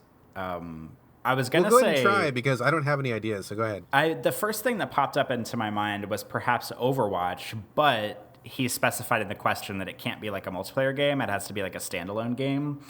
And Overwatch doesn't really work unless you're playing with other people. But I mean, we've podcasted so much, but I don't know, like, if I had to say, hey, you have to take the single player game on an island, I really don't know what other guesses I would make for you. Maybe probably like Mass Effect 1, and maybe like I don't know what other game to say for you. Yeah, I don't even know what other games say for me. You answer yours, and I'll keep working on mine. I think I've got a few ideas here, but go ahead. What are your 2? My first one... Well, the first one's going to be Deus Ex. I mean, hands down. Human Revolution, yes. Of course, yeah. It could not be anything else because you already play it in a desert island way right now as it is. So you're constantly playing that game. That could easily carry you for the rest of your life, right? Yeah, it already has been and it will be. So Okay, that makes perfect sense. Yes. yeah, I think I struggled a little bit with my second guess, but I think if I had to choose a second one, it would be more of a classic, and I'm gonna go with Resident Evil 4 on this one Okay. because it's just a classic. Like, you can go back and play it today and it feels just as good as it did when it came out in like 2004 or whenever it came out. Like, I mean, I would choose like the HD version probably on PS4 if I had to, but it just feels so good, and it's a good length of a game. It has enough little gameplay variation. It's always intense. It's another game that I go back and play every once in a while. So my two would probably be Deus Ex Human Revolution and Resident Evil 4.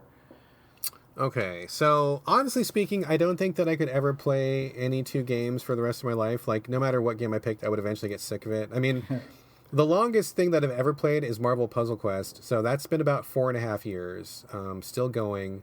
But my play has really reduced on that. Like, I'm not nearly as obsessive about it as I used to be. I kind of check in every day to get my free rewards, but I play it like a fraction. So, I mean, 4.5 years is a long time, very long time, but that's not enough to, like, that's not a lifetime on a desert island. But that wouldn't be what I picked.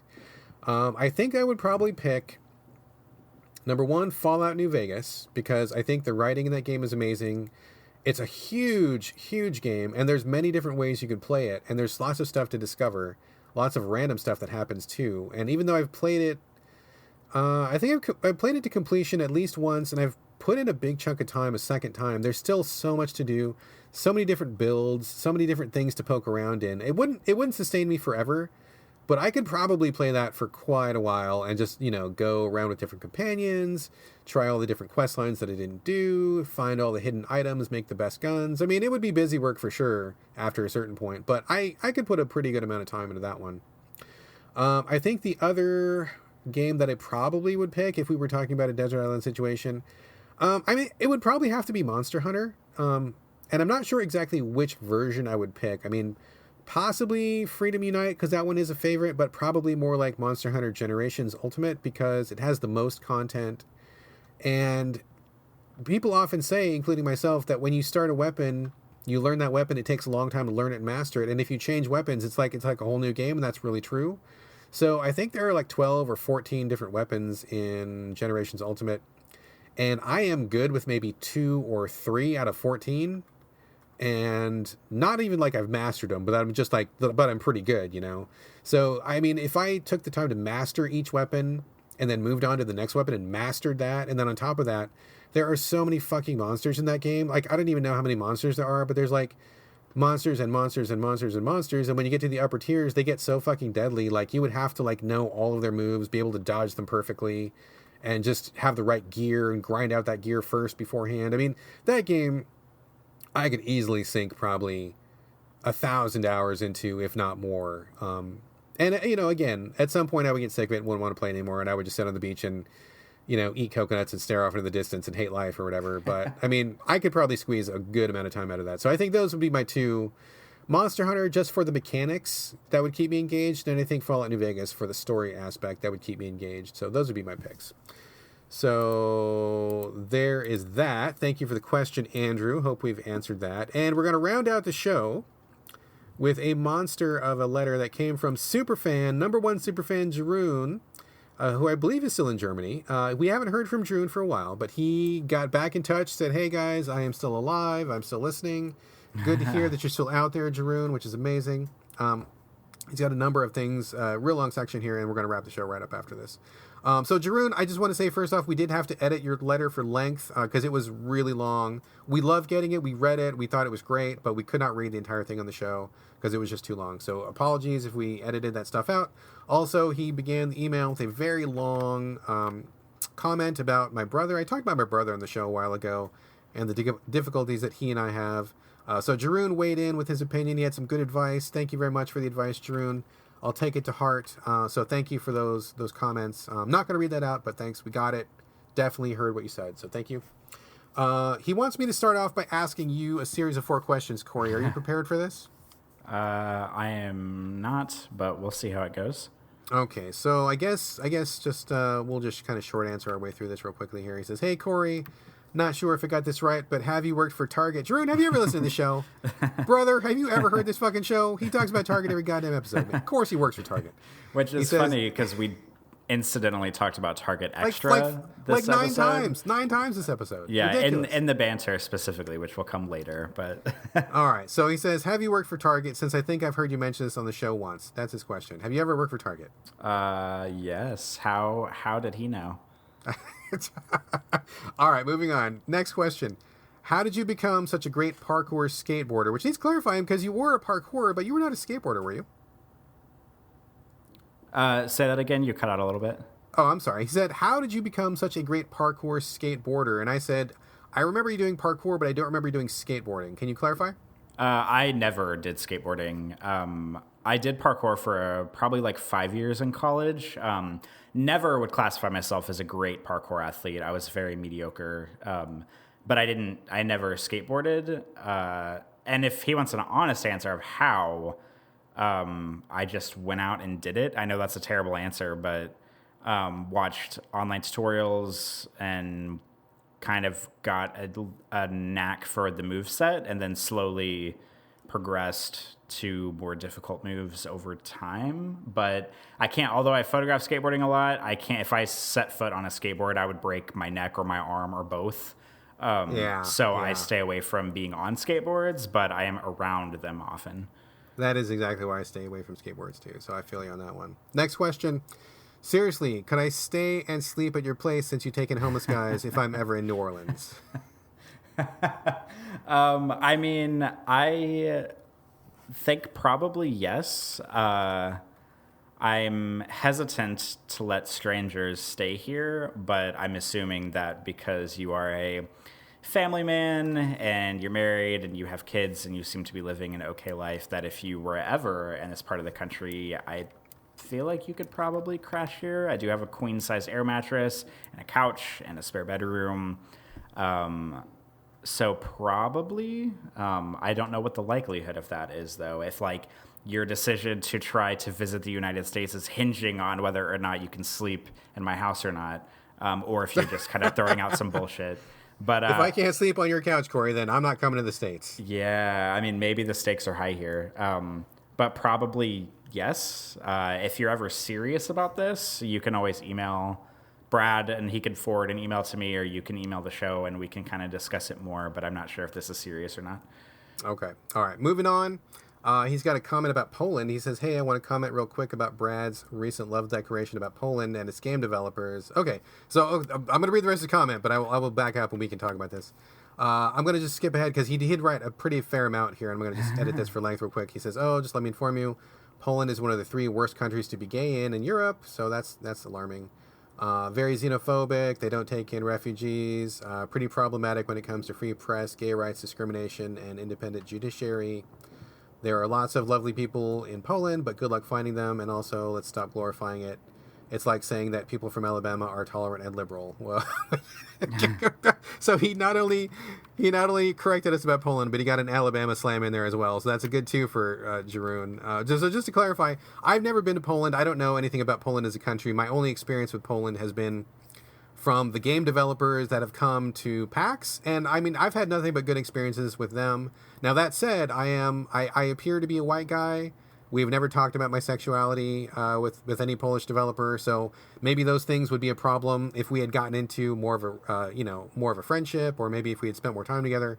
My only experience is like going up to the Polish game booth, having a lot of laughs with these guys, them seeming very unusual in terms of being game developers, in comparison to like American developers or Japanese developers. They have the very distinct kind of personality, and they're very noteworthy. So I don't know anything about Poland as a country. I don't stand up for Poland as a country. I can only speak from my personal experience with these developers, and I thought they were pretty cool. But I'm not disputing what you're saying. It's probably true. I don't know anything about it, and I would very much take your advice on that. So not signing off. I'm not a Polish citizen at a distance, or I don't have the Polish flag in my house or anything like that. Just my limited exposure has led me to believe that these guys seem pretty cool, but I can easily see how that might not be true. Corey, do you have an opinion on Poland?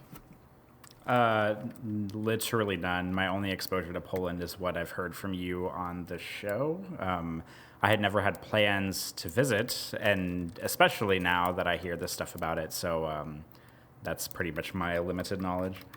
Yeah, so I hear what you're saying. Thank you for the tip-off. I probably will never visit Poland, and I will keep that in my mind if I ever have a situation where I need to, like, weigh that in. So, let's see. Corey, I will ask your opinion on this. He says, hey, this is a weird hypothetical question. Would you join the army, or if your country drafts you? I mean, I guess drafting you don't really get a choice, but I guess basically, would you join the military if there was a legitimate cause, for example, a North Korean invasion of Seattle and New Orleans simultaneous two fronts? The two most important cities in the United States, by the way. That's exactly what he said. He said, these are the most important cities in the U.S., Seattle and New Orleans, because that is where we live. Yes, I agree with you, Jerome. Would there be any situation possible for you to join the Army? Corey, your thoughts? I feel like if I absolutely had to, I would. I have a lot of very conflicted feelings about armed forces, not only in the United States, but just in the world at large.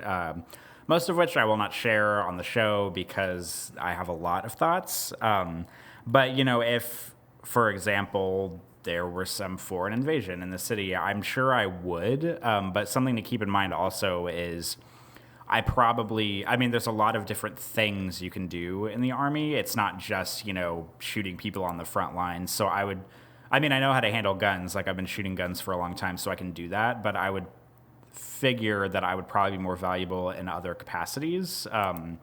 Doing some kind of intelligence running, or I don't even know what else. There's so many things you do that aren't, because a lot of people, when they think of the Army, they think of just shooting people, and that's a very small slice of what people do in armed forces. So I would probably be better used somewhere else. I'm not thrilled. I wouldn't be thrilled about the idea of joining, but should the occasion arise, I probably would. As for me, it depends. I understand that there would be, potentially a need to defend our own country, and that makes sense to me. If somebody was if boats were literally pulling up in Puget Sound here in Seattle, and foreign troops were getting off the boats and killing people on the waterfront, maybe I would pick up a gun and try to defend my city. Or if there was some kind of armed conflict, if it was about legit defense, or if we were saving people, if there was some kind of a real serious thing that was going down that needed actual help, for real, maybe, possibly. But I think America has a real bad habit of getting involved in conflicts where they don't need to be involved, and sending troops where they don't need to go. So I would not be up for any of those things, which I feel is meddling in other people's business. Or if we were trying to tilt the political aspect of a country, or if we were just starting shit, or if it was for oil or some shit like that, no way. Also, I would have to really believe in the cause, because I don't think that, Donald Trump could tell me anything right now, and I would be like, no, I'm not doing it, because fuck you, Trump, and I'm not going to support whatever you're doing because you're a fucking crook and a criminal.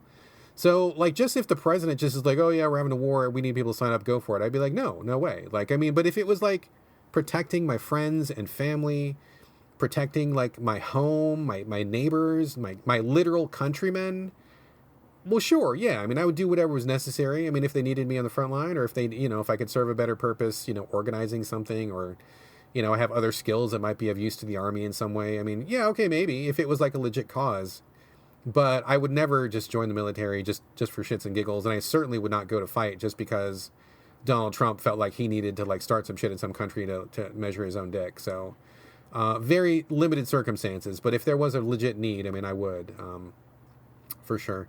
Which kind of segues into his next comment, which is, thank you for liberating us in 1945, to which I say, I personally was not involved, but both of my grandfathers say you're welcome, because they both fought. Most people in my family were in the military. Corey, do you have any thoughts about liberating him in 1945? Or? I know my mom's dad was in the Army. I can't remember what status he had. But I also never met him, so he might say you're welcome.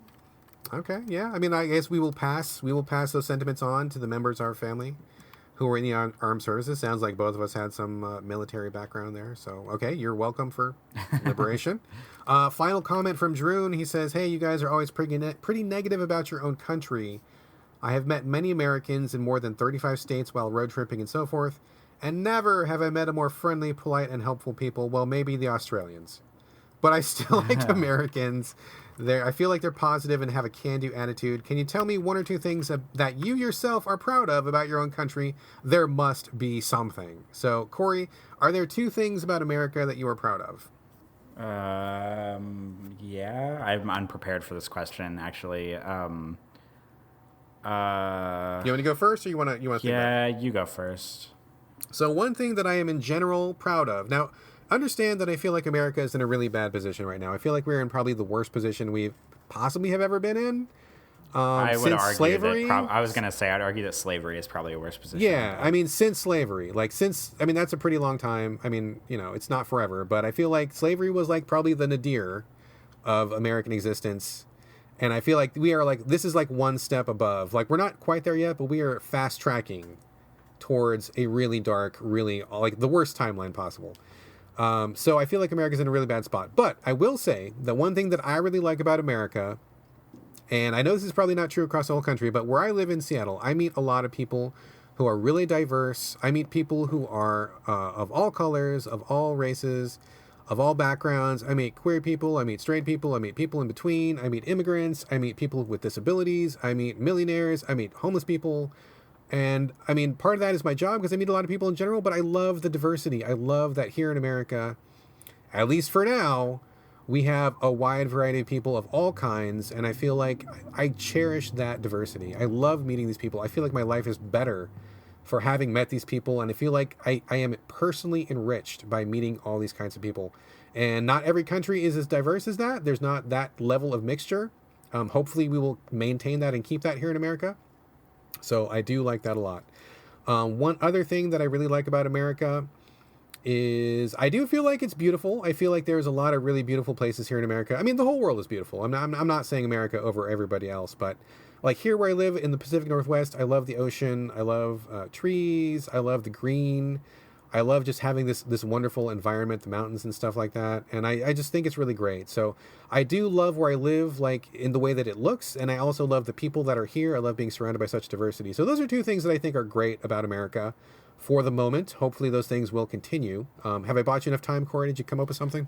Maybe. I think that something I like about America is that no matter how awful things seem, there's a pretty large contingent of people that are always trying to be positive and sort of like seek the truth and communicate that truth far and wide and try to clear up like mysteries that, I don't know, white billionaires are trying to impose upon everybody.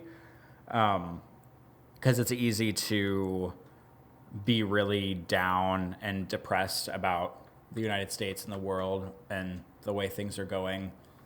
And like, I'm not one that's always trying to be positive about things, or, I mean, I try to, but I'm not always. But I'm glad that there are people that are, and there are people that are trying to, like, be realistic and try to pick other people up and stuff like that, and try to advocate for, like, one thing that I love is when people advocate for rights that they already have, that they recognize that other people don't have. Like, for example, I'm not just saying this because I'm gay, but whenever like straight people are very adamant about like gay rights or like trans issues, or whenever white people march for like people of color and stuff like that, because it's really easy to be in a space where you have privilege for one reason or another, whether you're born with it or whether you earned it, and then you suddenly forget about everybody that has has issues that don't affect you, and so you think that you don't need to address them, but it makes it easier for everybody. I mean, that's like the definition of equity. It like makes it easier for everybody if everybody recognizes other people's struggles and advocates for, just like better treatment across the board among people. So I'm glad that there's a lot of people that advocate for that stuff on a regular basis in the United States, because it's not always easy and it's not always possible to like actively do that kind of stuff. And I mean, I guess I can kind of piggyback off of your comment about America being beautiful, I would just say like it is geographically diverse because I've heard like if I listen to podcasts of people that live in like London or something, or people that live in other countries, I've heard people talk about how they like America because like America's like, I mean, it's big, but it's also like pretty small. And it has, for how big it is, it has a really diverse landscape. You know, we have beaches, we have snow, we have mountains, we have deserts, we have, you know, cities, you know, concrete jungles full of skyscrapers and steel. And we also have plains where you can drive for 6 hours and not see anything, not see any trees, not see any hills. So I like the geographical diversity that America offers. And I think it's sad that, I mean, me and other people, I know there's a lot of people that don't get to take advantage of it. You know, like I didn't see a mountain with my own 2 eyes until I was like 20, I think. So I had never seen a mountain for that long. I don't think I've ever been to a desert. So it's just like, I'll like compare it to people that like live in, you know, other countries where they don't have that kind of geographical diversity and they have to like fly across an ocean to get there. You know, we have it all right here in America, but it's not always easy or cheap or affordable or practical to get to visit. So that's one thing I guess I'm thankful for is the geographical diversity of the United States. All right. There you go, Jeroen. We found 2 things. I will also say cherry pie is pretty kick-ass. So there you go. There's 3 things that are good about America. So hopefully that has answered your question. Also, thank you for your comments. Thank you for your lengthy email. And we are very fortunate to have you as a listener. So much love for you, Jeroen. And I think that is going to be it for the show because I'm starving and I'm really in the mood for steak tacos right now. So we better wrap this show up. Anything before we close, Corey? I just want to say thank you again to everybody who was sent us thoughtful messages about our episode 100, part 1 and part 2. And thank you to everybody who was happy with Patrick and Gina coming on. It really meant a lot to us to see, and to them, for your guys' comments and your feedback and, you know, being excited about having them on the show and their willingness to come on the show. So I know we said it earlier on the show, but I just want to say thank you again to both to them and to everybody for sending in the comments to celebrate that with us. It felt really good. So thank you. Yeah, that was amazing. I'm everything you said, ditto, yes. I'm glad that we could open up our life a little bit to our listeners and glad that everybody was sharing in that and having such a good time. I know that they, I don't know about Patrick, but Gina had a good time afterwards. I know she was really hesitant to come on, but I'm glad that she came on. I think she did a great job, and I look forward to doing spouse segment again in the future. So maybe we can do that again for sure. But that will bring us to the end of this current show. In the meantime, please remember to send your thoughts, comments, feedback, ideas, anything else you'd like to. We read it all. We really do. We read every single bit. And we love getting comments from people. So if you listen and you want to say something, and you will reach us, guaranteed. You can hit us up at sovideogamespodcast@gmail.com. You can also post comments for us at gamecritics.com once the show goes up there. We're also on Twitter collectively at sovideogames, but you can also reach us individually. I am on Twitter and Instagram under the same handle. It's my name, BRADGALLAWAY. Corey, where are you at on Twitter and Instagram? I am on Twitter and Instagram and Twitch, even though I talked about it last time, but I have not streamed since the last show, and I don't know if I ever will. But my username across pretty much all my platforms is also my first and last name. It's Corey Motley, COREYMOTLEY. All right, excellent. And that brings us to the end of another So Video Games, a rather epic episode, I must say. Thank you all for joining us. Also, stick around for the banter if you're so inclined. We got a lot of good content back there. Not necessarily games related, but it is some good stuff. And my son Whitaker does have 2 9-year-old perspective video game reviews. So check those out if you like. But in the meantime, this is Bye from Brad. And bye from Corey. We will see you guys next week.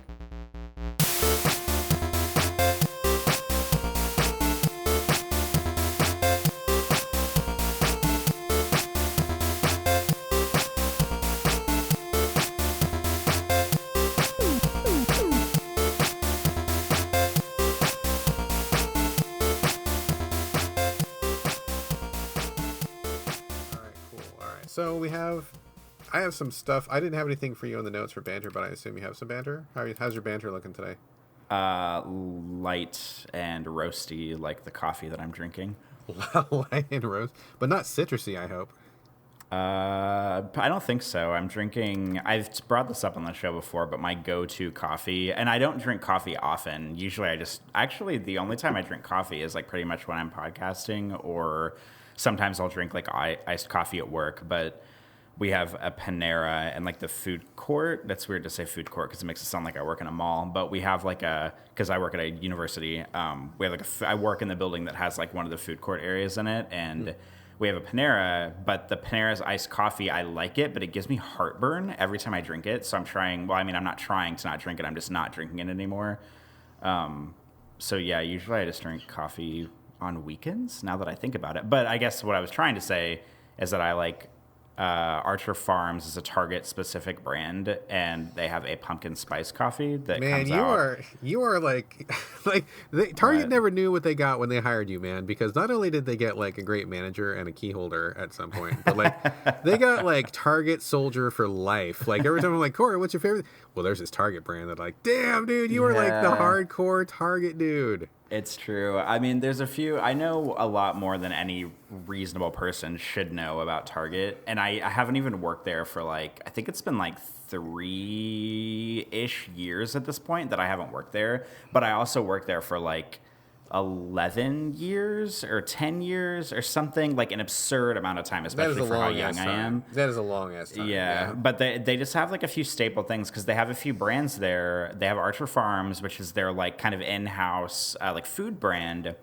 And they have every winter or like every like August to, I don't know, December or something, they bring out Archer Farms pumpkin spice coffee. And usually I'm not like a big pumpkin spice guy.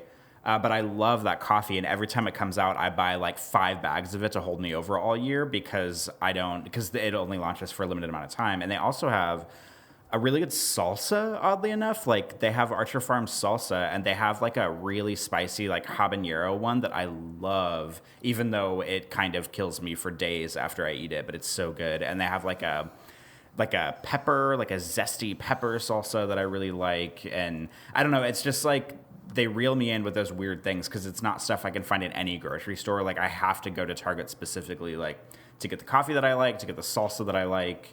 I think those are the 2 big ones, which is kind of weird because like coffee and salsa. Salsa is not something I use or eat daily, but those are, like Target is, I don't know, forever has a special place in my heart and in my stomach, I guess. You need to get in touch with like your old contacts over there and be like, look, we talk about your shit like every episode. We are constantly pimping Target. Can we get some underwriting? You guys want to sponsor us? Because I would be happy to do the So Video Games podcast sponsored by Target. Like that would be fine. If I got a couple little bucks in that, we could totally do that. I mean, we're halfway there already. So you should give them a call.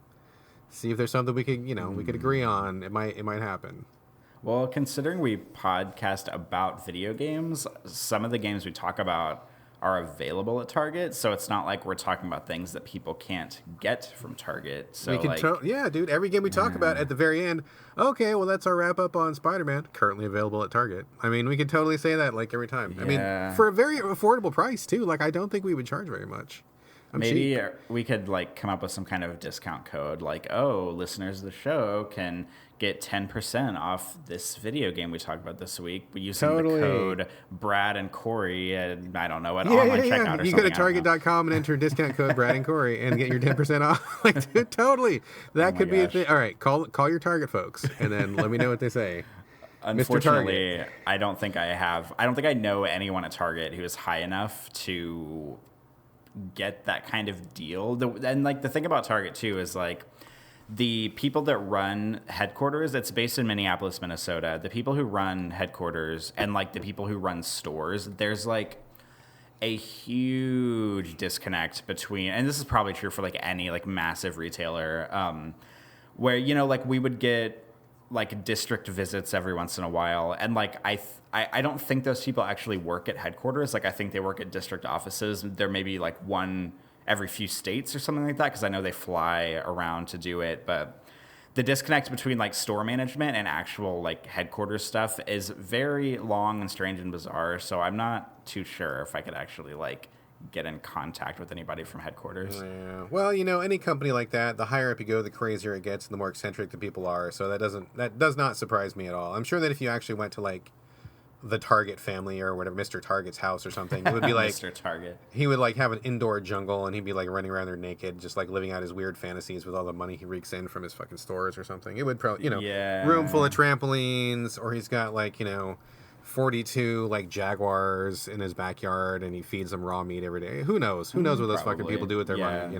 He would do that while all of his cashiers make minimum wage across the country. That's definitely the way America works. Absolutely, 100% for sure. Just to circle back also, you mentioned that coffee gives you heartburn and that the salsa will kill you for days. Let me just tell you, speaking as someone coming to you from 10 years in the future, that only gets worse as time goes on. The stuff that you love eventually hurts you and kills you because I got to be real careful about eating like anything fried or stuff that I would like inhale when I was younger, just like without even a second thought, and just move on with my day, go work out, lose weight, whatever. And like now it's like, oh my God, you eat like a little bit too much sugar here, a little bit too much fat there, and your stomach is just like trying to kill you from the inside. So you have that to look forward to.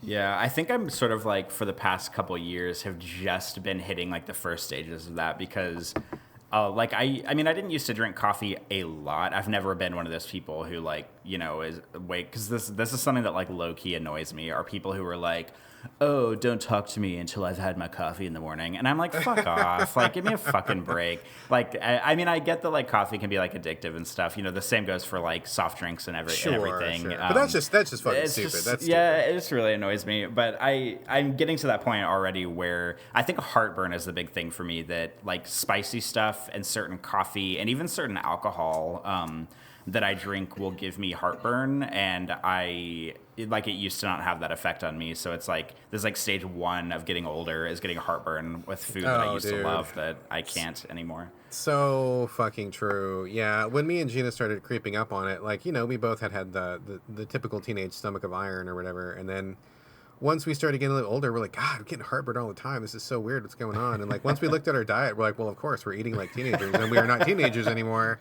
And it made like a huge difference. Like if you start, for us anyway, once we started being a little more selective about what we're eating, like watching fat and dairy and sugar, like it cut way down. And if I'm having like a good 2 weeks where I'm being real good, I can have no heartburn at all. Like it never used to be a thing, but like once you like fall down, it's just like constant and awful and bad, and it's just like constant torture. So yeah, heartburn is really, really probably like one of the worst parts of like getting older, in the beginning at least. I'm sure there's worse stuff to come, like arthritis or just like cataracts or some shit. But like I don't know, heartburn is pretty bad right now, so that's enough of a deterrent.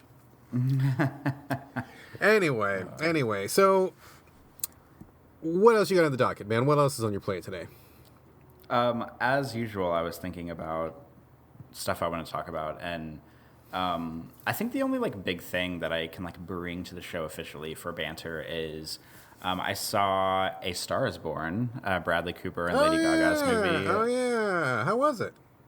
It was very good. I'm not one for musicals. Like I don't, because technically the movie is a musical. It's not like a cheesy musical. Like it's not like Moulin Rouge or something where people are just going about their day and then suddenly like they break into song and it's a big dance number and everything. Like it's not like that because it's a musical, but the people in the film are musicians. So like it makes sense that they would be singing. So that's something that I liked about it. It wasn't just like oddly shoehorned in songs in the middle of like really serious scenes.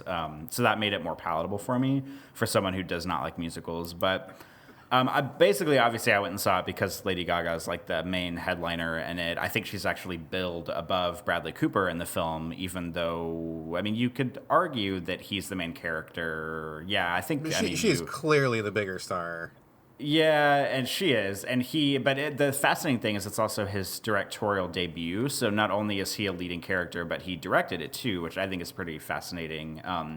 And like Bradley Cooper is one of those guys who like, I wouldn't say that his presence in a movie deters me from seeing a movie because there are actors like Matthew McConaughey or Johnny Depp. Like if I know they're in a movie, I won't see it because I don't really like either of them. That sounds kind of terrible. Well, Johnny Depp because he's like... Well, he's like a wife abuser. Yeah, he has like abuse issues going on, and that makes me not support him at all. Matthew McConaughey, as far as I know, he hasn't like done anything wrong. I just don't really like him, and that sounds terrible. Irritating. Yeah, he's weird. No, I feel the same way. I'm the same. I'm on board. The hate train. We're both passengers. Yes, but like Bradley Cooper, he's like almost on that line where I'm like, because I've never really seen him in anything that I've been like, wow, like Bradley Cooper. I mean, probably the biggest thing I've seen him in is maybe Guardians of the Galaxy, because he voices Rocket the Raccoon in it, which is kind of fascinating. Maybe which is such a weird choice. I think that's such a weird choice. And honestly, I have not been a fan of his voice, but whatever. I mean, maybe just the fact that I don't have to like see him in the movie makes it better, which is weird because he's like a conventionally attractive guy. It's not like he's some weird like oaf or anything. Like he's definitely a. Did you say oaf? You literally said oaf. I did say oaf. Yeah. Oh my god! Nobody has said that word aloud since the Middle Ages, dude. You just brought oaf back. I did. But anyway, getting back to the topic at hand, I went to go see it because Lady Gaga, obviously I'm a huge Lady Gaga fan. And not only that, but the movie has been getting like really great reviews. I think it has like a 90+% on Rotten Tomatoes. Like people seem to enjoy it. And for those who don't know, this is actually like the fourth time the movie's been remade. It was done with Barbra Streisand. I can't remember who else it was done with, but it's like every like 20 years or so, it seems to be getting remade, but like kind of tailored for the modern era. And in this version, I mean, all the versions are pretty much the same from what I've read online. I haven't seen the old ones, but in this version, Bradley Cooper is he's a kind of like a country rock singer, and he's a really big celebrity, but he's kind of, at the beginning of the movie, he's kind of on like I don't want to say the downfall of his career, but he's kind of like, seems to be like already past his prime of his career. Maybe that's the best way to put it. And he's also an alcoholic. He also has some like mental health issues, and he, after one of his shows, he goes to some club because he wants to get drunk, and his driver takes him, he just like finds some club at random and is like, oh, take me there, I need a drink, let's go. So he gets out, he goes in the club, and it ends up being a drag club, which is pretty hilarious in the movie.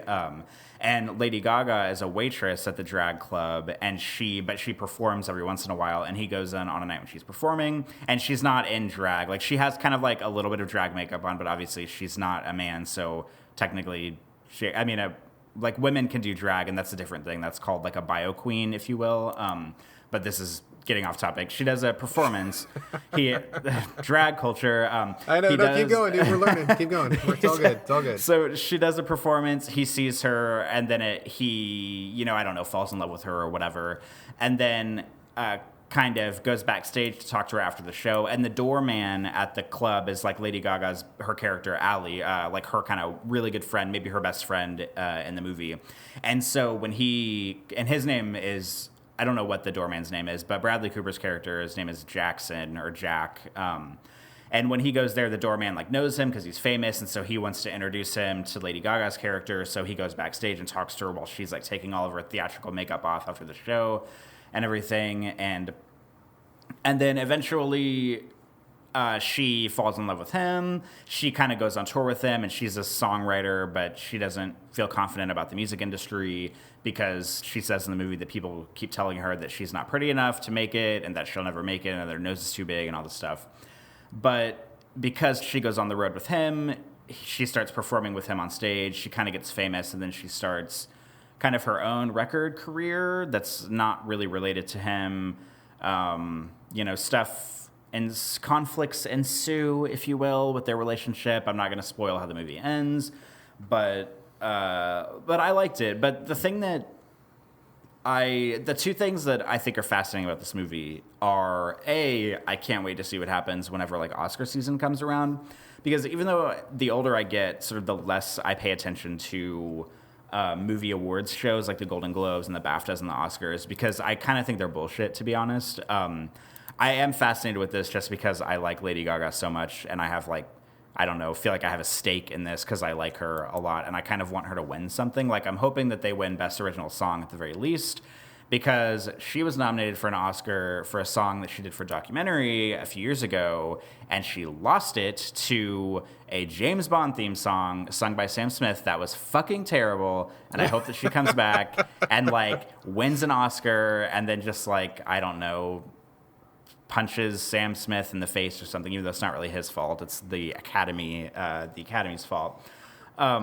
But the other thing that I think is really fascinating about this movie is that I've read so many articles talking about this movie as like this movie and feminism as a whole, because at first, and this is the thing that I think is so fascinating about feminism, is whenever people, and particularly women, amongst themselves will disagree about whether something is feminist or not. And I love, every time this discussion happens, I love like watching it unfold and like reading all the different pieces. Because at first, you know, the movie came out, Lady Gaga's a star, she's getting great reviews, blah, blah, blah. And people are saying like, oh, this is obviously kind of a big thing for feminism, you know, that for the greater good. You know, just having a woman in a leading role in any capacity is definitely good for feminism. And then I saw a slew of articles that were talking about how the movie actually isn't feminist because Lady Gaga's character doesn't have very much agency in the movie, and because basically the movie is still about male gatekeepers in the music industry. And, you know, she has to have Bradley Cooper's character kind of open the door for her and take her with him. And she also has this male manager. He's like this, I think he's Australian or maybe he's British in the movie, but he's kind of an asshole. And he doesn't really pop up a whole lot, but basically the only time he pops up in the movie is to be an asshole and to like send everyone into discourse because he's a music manager and that's what they do, I guess. And so people have been talking about how the movie isn't really a good mark for feminism because Lady Gaga's character doesn't really like get things on her own. She doesn't really like act on her own. She's kind of like pulled along by the male characters in order to sort of like achieve fame. And then I've seen another take, which there's an Asian female movie critic named Emily Yoshida, and she's probably my favorite movie critic to read. She wrote a piece, or she didn't even write a piece. She was just tweeting the other day about how she thinks that most of the conversations that go on about women's agency in movies are bullshit. And she wrote this hilarious tweet. Oh, I can't say it because it'll spoil the movie. Oh, God damn it. Now I brought it up and I can't even go with it. But she, long story short, is arguing that the movie actually has good feminist grounds because there's an event that happens in the movie that sort of allows Lady Gaga's character to take off and act on her own, if you will, and sort of like focus on her work. And I can't say what all happens, but I just think like the conversation at large, whenever it comes to like feminism in these states, always fascinates me because the thing that I find fascinating is that it's not like in this particular case, it's not women saying, hey, this is feminist. And then it's a bunch of fucking dude bros saying, oh, no, it's not, blah, blah, blah. We hate women. It's like women saying this is feminist and then other women saying this isn't feminist. And then other women saying, okay, maybe actually it is feminist. And whenever there's like a discourse in feminism, I think it's just really fascinating, especially when it's among women. Because obviously I don't have any stakes in this. I don't want to say whether it is or isn't feminism. I don't feel like I'm qualified to do that. But I just think these conversations are incredibly fascinating to like see unfold in real time across social media and articles and reviews and stuff like that. Well, I am certainly no expert, although I am definitely a supporter and in favor of. So I think that's great that there's a discussion happening. I mean, I haven't seen the movie. I don't know exactly what the issues are, but the way you kind of laid it out definitely sounds like there's something to chew on either side. So good stuff. I will refrain from commenting because I don't like to talk about stuff that I don't know about, and I don't know about this. So in order to avoid embarrassing myself, but I will simply say it sounds like a good thing that this discussion is happening. And I mean, you liked the movie though, right? It was a good movie? Yes, I did. I enjoyed it. I did not. I thought that I was going to be like a crying mess during it, but I was not.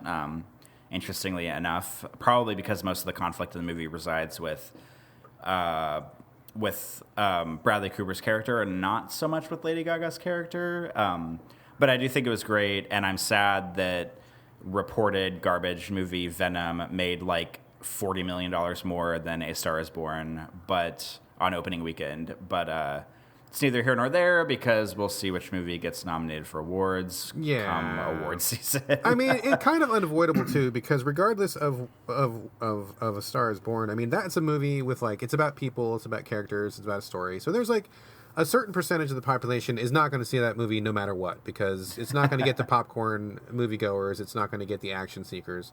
So it's already got a limited audience. And then on top of that, Venom is certainly coasting on the coattails of the Marvel Cinematic Universe. And just, I'm sure everybody knows this, but it is not part of the MCU.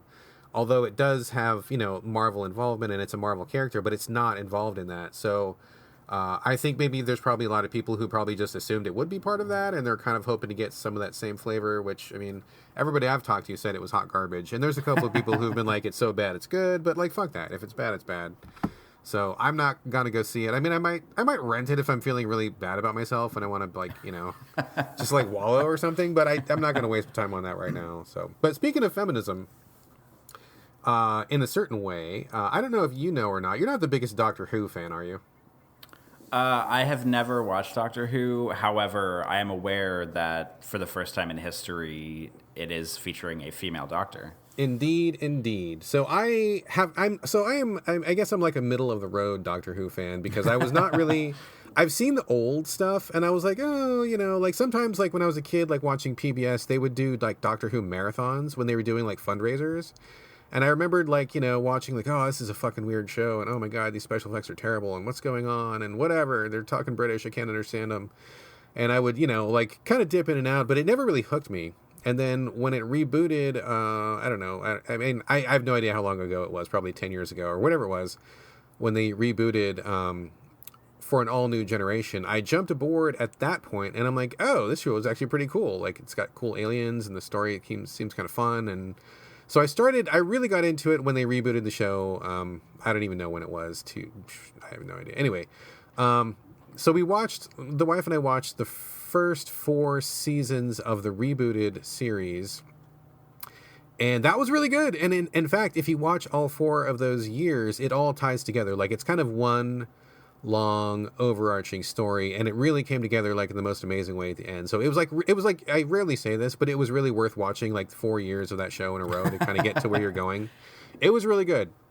We started watching the 5th season after the reboot, and it just was no good. They had a change in the writing team, and the actor that they had at that time, Matt Smith, was really good. I think he did a great job personally, but like they gave him shit material. He had like nothing to work with, and I was really not a fan of like the way that show was going in general. So we stopped watching, dropped off it for a while.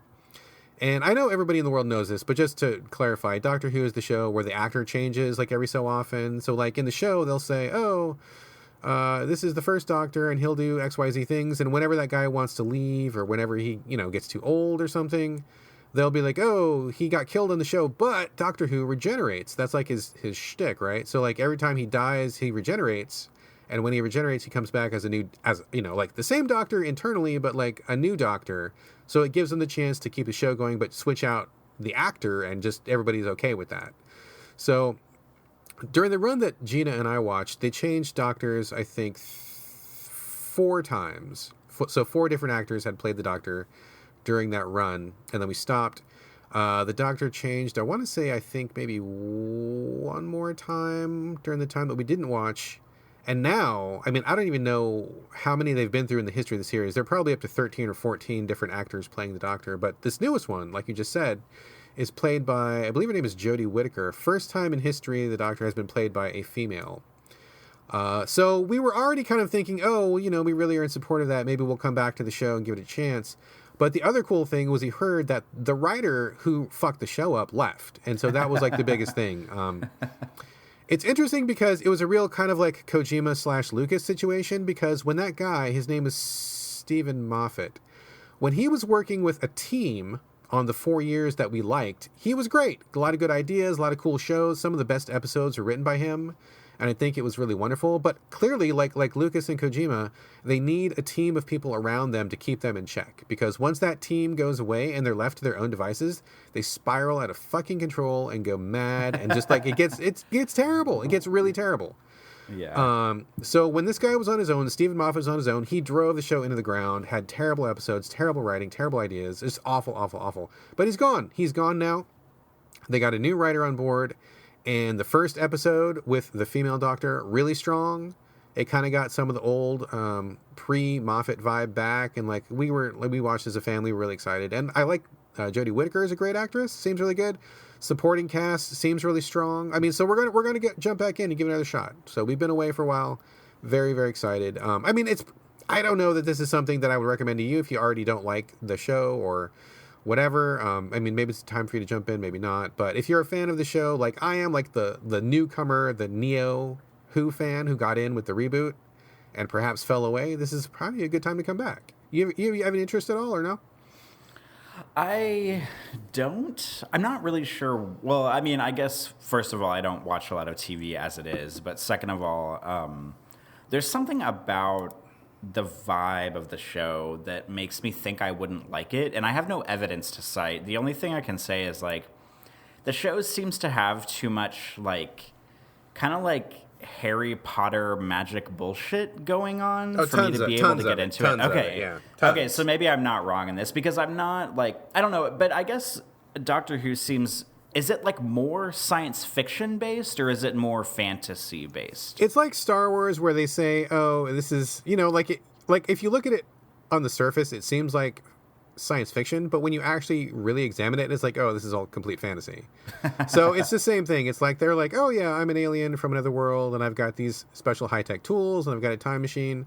But the more you look at it, it's just like fantasy where they just they bend rules whenever they want to, and weird stuff happens that doesn't quite make sense, but it's a really fun episode, and so you kind of hand wave it away just because it's a good time. And yeah, I mean, it's not hard sci-fi in by any stretch of the imagination. So yeah, maybe that's the vibe I'm getting that's kind of keeping me away, because I'm not usually into sort of that magic kind of stuff. I can handle Star Trek, because I would put that as I mean, I wouldn't call Star Trek hard sci-fi, but it's sci-fi, but it's also pretty based in I mean, I'm gonna say based in realism, even though they're shooting photon torpedoes at the other side of the galaxy, but you know what I mean.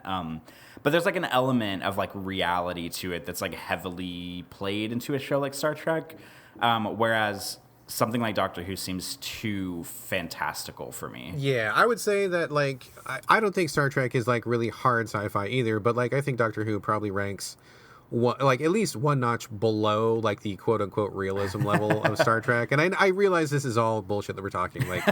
Please don't email us, and this is not I get what we're saying. I know this is all TV, it's all fake, it's all fantasy, but in the spectrum of what seems real-ish and science-y and not, Doctor Who is, I think, even below those. You come to that show, I mean, in my opinion, you come to that show because you like the characters, because they do a lot of fun stuff, they have some good banter.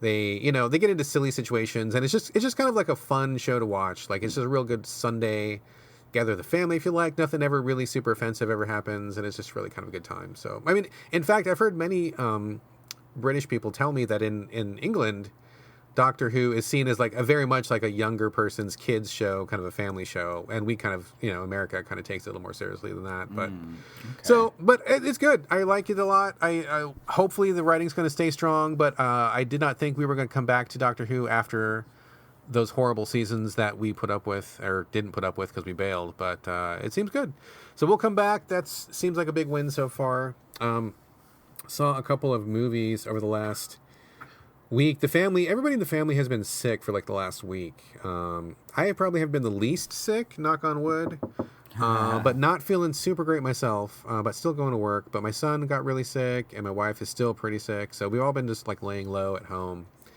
and not really doing a lot. A little bit of cabin fever going on. I think we all kind of want to feel better, and we all want to move on with our lives, but we're still mending. But we've been watching some movies in the interim, just getting some tea, grabbing some soup, getting under a blanket, and just watching some movies. And yesterday we watched Big Hero 6, which was I believe it's from Disney. Have you seen that one? I haven't, but I know what it is. That movie, we waited for it to hit rental. It took a really, really, really, really long time to hit rental. I think it was at least a couple of years before you could rent it, which was ridiculous. It was one that we wanted to see. We didn't go see it in the theater, but we waited. And every time we check it to see if it was rental, nope, not yet. But it finally hit rental. So we checked it out. It was actually a lot different than I thought it was going to be. I think the trailers are cut in a certain way to give you a sense that the movie is different than what it actually is. So in this one, it is set in a future alternate reality where like San Francisco and Tokyo are kind of combined into the same thing. And so this kind of this weird Asian fusion San Francisco, which was pretty cool. Like lots of neon and kind of like, I don't know, maybe like what a really nice version of Blade Runner would look like if you like had the sun out and you could see things and it was not raining. Like a daytime Blade Runner, but like all the creepy people went home and it was just the nice people left out. Like kind of like that. And this little boy genius, he was really good with robots and tech and stuff. I'm not going to spoil the whole thing, but basically he gets together with this like goofy, soft marshmallow of a robot that is supposed to be like a healthcare robot. And instead he turns him into like kind of a superhero robot. But the thing that I did not understand and that the trailers don't really show is that they call it Big Hero 6 because it's not just the story of this kid and his robot, which is exactly what the trailers make it look like. It is actually the story of this kid forming a team of superheroes, and there are 6 of them, which is why it's called Big Hero 6. So, like, I did not know that's why it was called that. The trailers don't really show that. And when it happened in the movie, I was kind of, like, surprised. I was like, oh, there's actually, like, 4 other characters that you don't really even know exist, and they're actually a team, and it's not just about this little boy. And I was like, whoa, it ended up being like a lot different than I expected it to be. And I got to say, it was pretty good. I really liked it. I wasn't expecting too much, but I thought it was very well done. I thought the character designs were really cool. The action was really good. So for fans of animated films, it wasn't too kiddie, I didn't think. I mean, I was not bored. I didn't feel like really, talked down to or anything. So if you like superhero, action-y, very...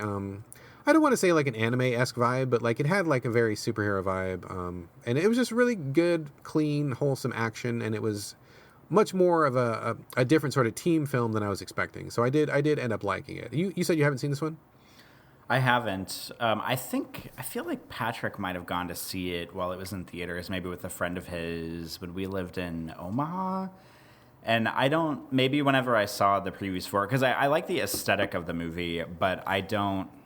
Maybe I thought like, oh, this is going to be a little kids movie. I'm too cool for that, and that's why I didn't see it. But I've noticed that the fandom around the movie seems to have lingered rather than it being something that just seems to have been forgotten upon exiting the theaters. I didn't realize there even was a fandom. Is there? Because I feel like I never hear about this movie ever. Like, and I'm in some fucking like fan ass circles on Twitter, dude. Like I got my tendrils on social media into several circles that maybe I'm not into myself, but I like to keep tabs on what's going on. And I never hear about this. I don't see any fan art or hentai of any kind about this sort. Oh God, and ew.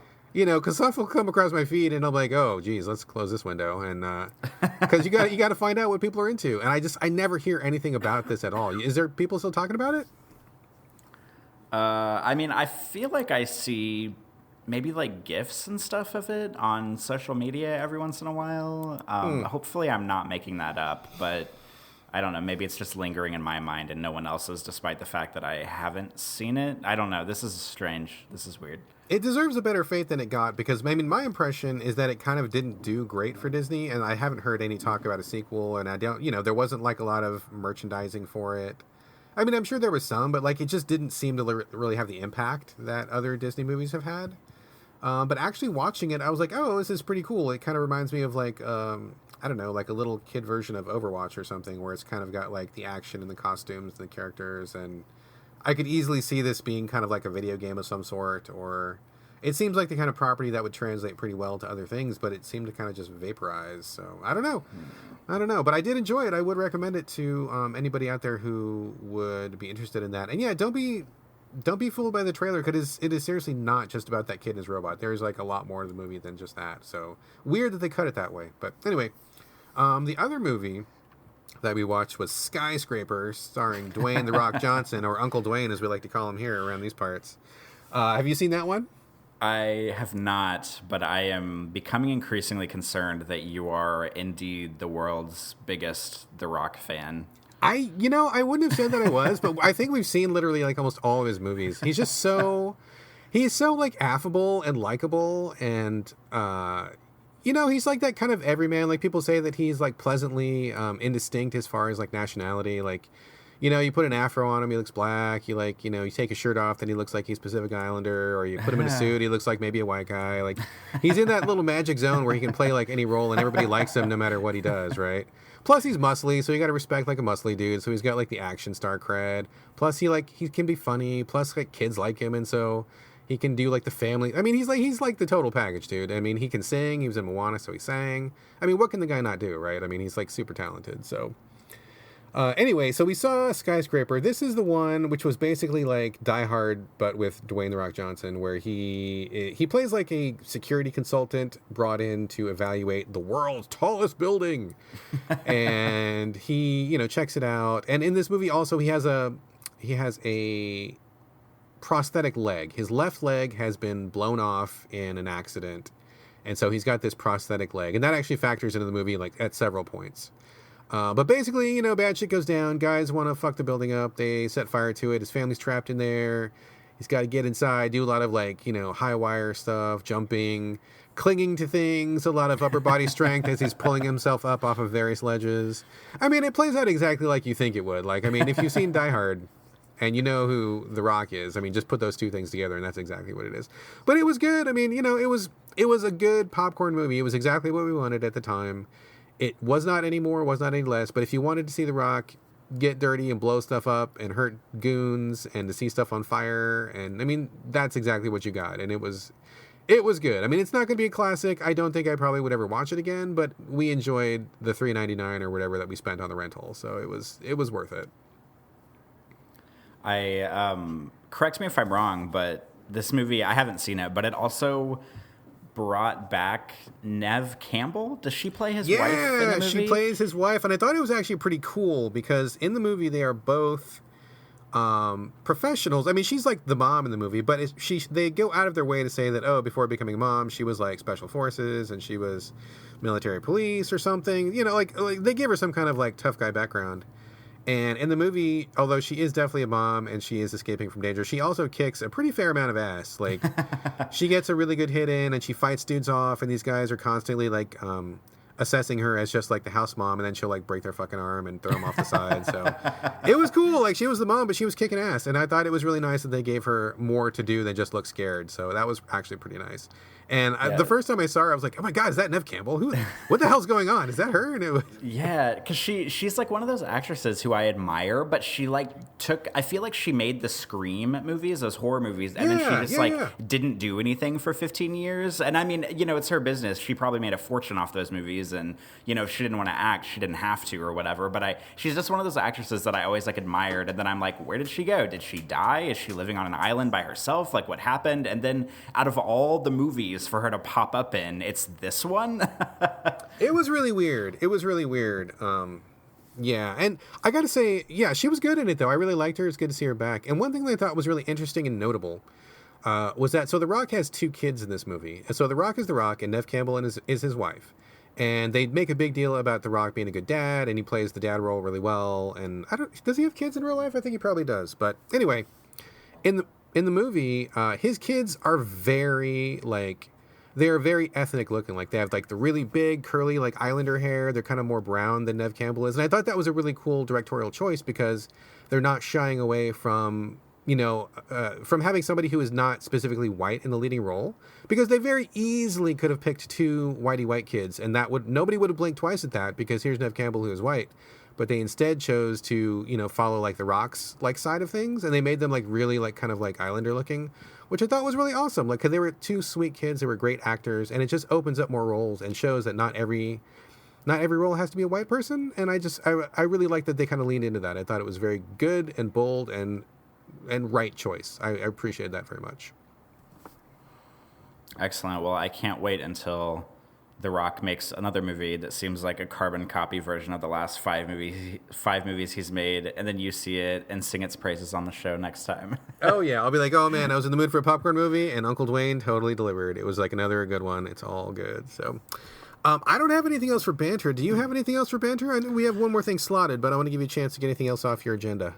I just want to say real quick, now that we're on the topic of movies, and even as a segue, women kicking ass in movies, For some, I don't really have to have a reason for this, but for some reason I had been wanting to see Wonder Woman again recently, and it's one of those movies that when I saw it in the theater, I loved it, and I knew I was going to buy it at some point, because basically anytime I watch a movie, I immediately factor it into two columns. It's the I think I will watch this again column, or I will never watch this again column. That's sort of like a weird way of how I go into movies. No, that makes and watch perfect them. sense, dude. I think I do the same thing. Yeah, and so Wonder Woman is one where I was like, okay, I know I'm going to watch this again at some point. And I had kind of been waiting for it to hit an all right price on Blu-ray because I figured I would buy it. And I was at Target a couple weekends. Actually, I think it was last weekend. Oh my God, Target, here we go again. See, sponsored by Target. I was there and they had it on Blu-ray for $15. And I was like, $15? That is an A-okay price for a Blu-ray. Because usually when Blu-rays come out, they're like $22. Sometimes they're like $30. So I was like, all right, $15, I'm in. And I bought it. And I ended up waiting a week to watch it, not for any specific reason, but I watched it last night. And it was only my second time seeing it because the first time I saw it in theaters, and then, which was probably about a year ago, and then, or maybe more, I can't remember exactly when it came out. But then I watched it last night, and man, upon second viewing, that movie kicks so much ass still. I love it. One thing I realized about it the second time around, and this is kind of a nerdy movie, maybe even photography minded thing to say, is the way the movie is color graded, which color grading is for people who don't know, it's an after processing thing that people do with, it's mostly referred to with movies, but technically you can color grade photos too. It basically tells what the color story of the film looks like, because what you see in a movie is obviously not what it would look like in real life if you were looking at the scene in real life. So when you color grade movies, you make them fit a certain palette for how you want the tone and the color story of the movie to go. And God, the color grading in the movie is just, it's I think it's great because it's to my taste, but it's very cool toned, and everything, it's kind of everything that you think should be black in the movie actually has a blue or green undertone to it. And I just really appreciate how cool and fresh it looks, because I feel a lot of stuff is very warm color graded, or it's very orange or in your face, and just the fact that the movie is more muted and it's bluish and greenish, I really like that. But that's kind of a nerd thing. But God, Wonder Woman is so good.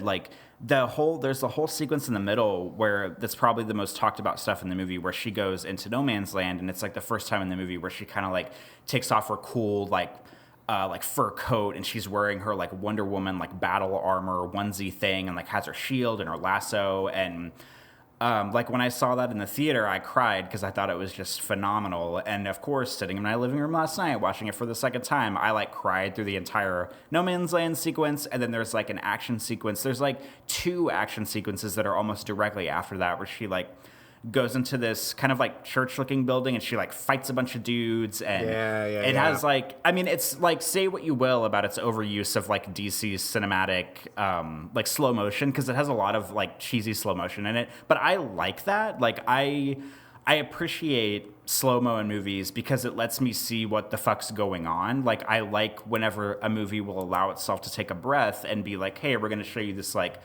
ridiculous but awesome fucking backflip where she's shooting a bow and arrow or something in slow motion. I think that's really cool. Maybe that's the inner 12-year-old in me, but it kind of it makes me roll my eyes a little bit whenever I hear people talk about this stuff and say that it's cheesy or that it's lame or it's boring, because I think it's cool. I like watching Robin Wright leap in the air after jumping off a shield in slow motion and shoot 3 arrows at once into these these German dudes. I'll take that any day. That is incredible stuff. And just the whole sequence where Wonder Woman's fighting the dudes after the No Man's Land sequence, it's just oh God, it's just so good. And I just adore so much about Wonder Woman, and about how, it's, you could argue that it kind of falls into the category of oh, it seems like a feminist movie because it's a chick kicking ass, which of course that's my favorite brand, trademark of feminism is chicks killing dudes in movies, which maybe is another 12-year-old boy fantasy of mine. But the thing that I like about Wonder Woman too is that she's such a she's such a force for like positivity and love. Like it's not necessarily about like revenge or wanting to murder or like, you know, killing people. It's about like her trying to make the world a better place and trying to like stop the god of war and being raised and created to believe that, you know, like love and happiness and decency comes first. And like maybe you have to get your hands dirty in order to achieve that. But just like the fact that she can't bear to see human suffering around her and wants to like fight the battles that weaker people can't, to like fight for love in the world. I just like, it's just really seems really refreshing to me. And I don't know, it just encompasses all of that stuff into one film. And I think it's just really a lovely movie. I love it. It was a great movie. I enjoyed it. We went to go see it in the theater. We thought it was amazing. And it's basically the only DC movie in a long time that I thought was decent. I know that DC is trying to get themselves in a place that Marvel occupies, but for my money, they have been totally unable to do that. But that was the one where I'm like, that is a dope movie. Like I would watch that again. I thought it was quite good when we saw it. I thought, you know, thumbs up all the way. So everything you said, I totally agree with. And DC needs to figure out why that movie worked and their other movies didn't, and maybe they would be onto something, because so far they got a pretty piss poor batting average. But yeah, we are on the same page. Wonder Woman was fantastic. So good times. Now, last but certainly not least, we do have a special guest joining us for Banter this week. Due to overwhelming listener requests, my son Whitaker is coming back, and he has a double shot of game reviews for us here. I'm going to turn the microphone and the headphones over to him, Corey, and I will let you guys chat about the 2 games he's discussing this week. Sound good to you? Sounds like a plan. All right, I will turn it over to Whitty right now. 1 second. There you go. All right, talk over. Hello. Hey, how are you? Good. You have some games you want to review on the show this week? Yeah. I'm going to be reviewing Warface and Ark Survival. All right. I have not heard of Warface. Tell me about this. So Warface is a PS4, I guess it's kind of like a PS4 PvP plus co-op. And it's free to play? Yeah, free to play. And it has a bunch of missions you can do. You could choose from them, and you could do other PvP missions, which are pretty hard sometimes. Now, you can get weapons that you eventually unlock, mods, armor, other stuff like that. But unfortunately, one of the things is your weapons do sometimes, for some reason, expire. Oh. Yeah, it's not fun. I had one of my weapons expire, and I was like, no! It was my favorite weapon, and it expired. What kind of missions are you doing? Tell Corey about the missions. Because you play co-op with other people, right? Yeah.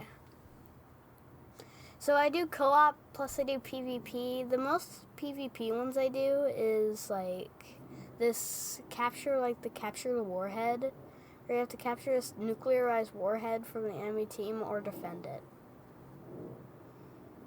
Is it a first-person shooter? Yes, a first person like modern warfare army shooter. Gotcha. Okay. And tell them about like the zombies and stuff, all the different missions you do. Oh, there's zombies in it. Well, yeah, I guess they're kind of like cyborg zombies. They swarm you in this one mission.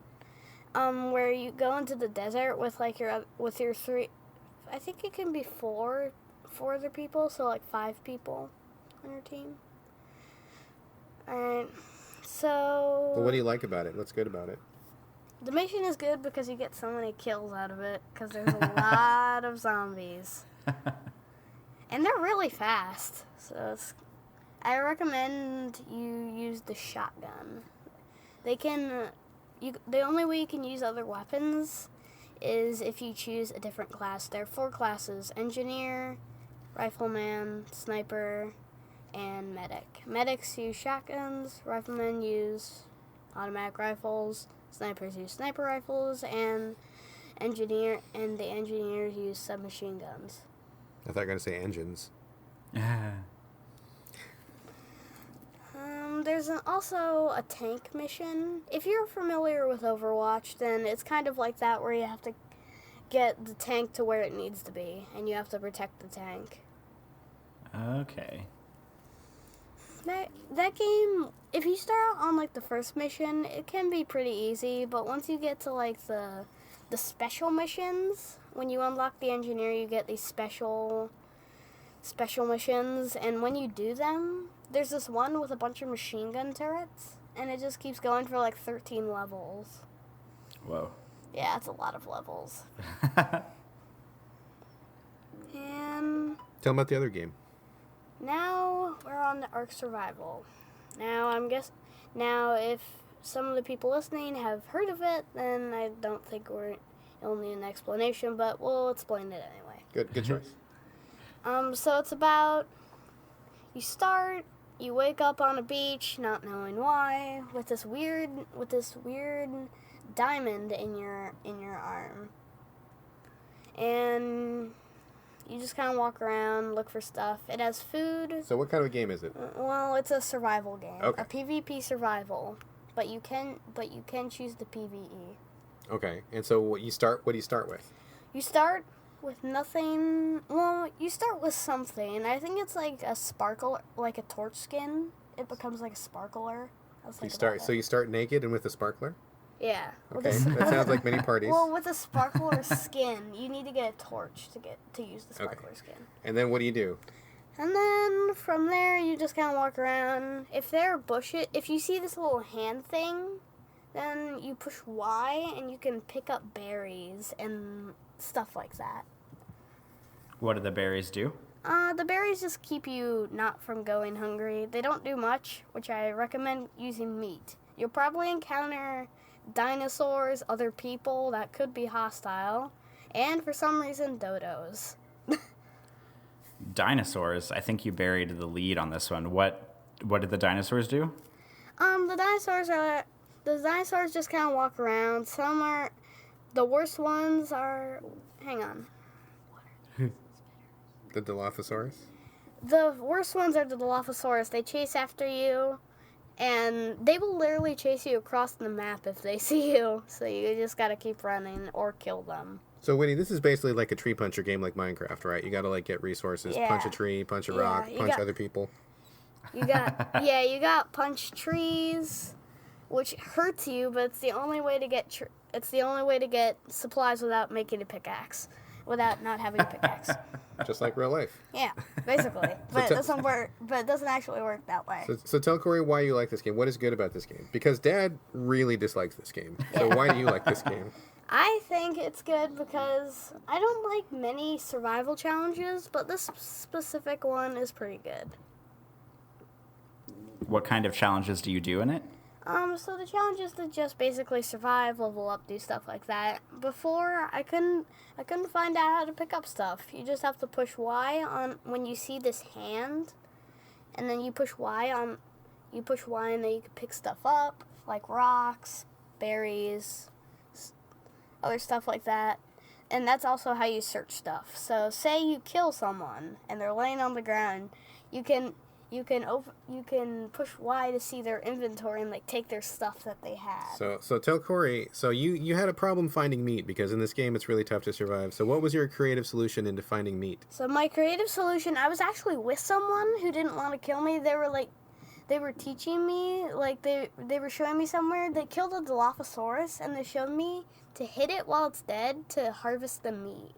Yeah, but where else? What were your other sources of meat besides the dead dinosaurs? Where were you getting most of your meat? I was getting most of my meat by killing people and mining them for their meat, So which is gross. You turned cannibal pretty quick, right? Yeah, I turned cannibal, but you gotta do what you gotta do. Just like real life again. Hits a little too close to home. All right, yeah. So tell Corey. Why don't you tell Corey what would you give these games? Like what score would you give both of these games? Maybe you can tell Corey what number you think, like between 1 and 10. What do I think? So what about the first one that we talked about? Warface? Warface. I don't know. I'd probably rate that maybe like a 7. A 7? Yeah, 7. Because the other numbers, the only reason I didn't give it a 10 is because of my weapons disappear. Okay, so that's a good criticism. What about Ark Survival Evolved? What about that one? I'd actually give that a Don't say a 10 because Dad's head's gonna explode. 7.25. 7.25. Ooh, 7.25. What is the 0.25 for? For eating people? Just because you like it? The quarter is, it actually is pretty hard in the game, but once you actually get stuff, make a fire and stuff, make a house, do all that, it's actually pretty fun.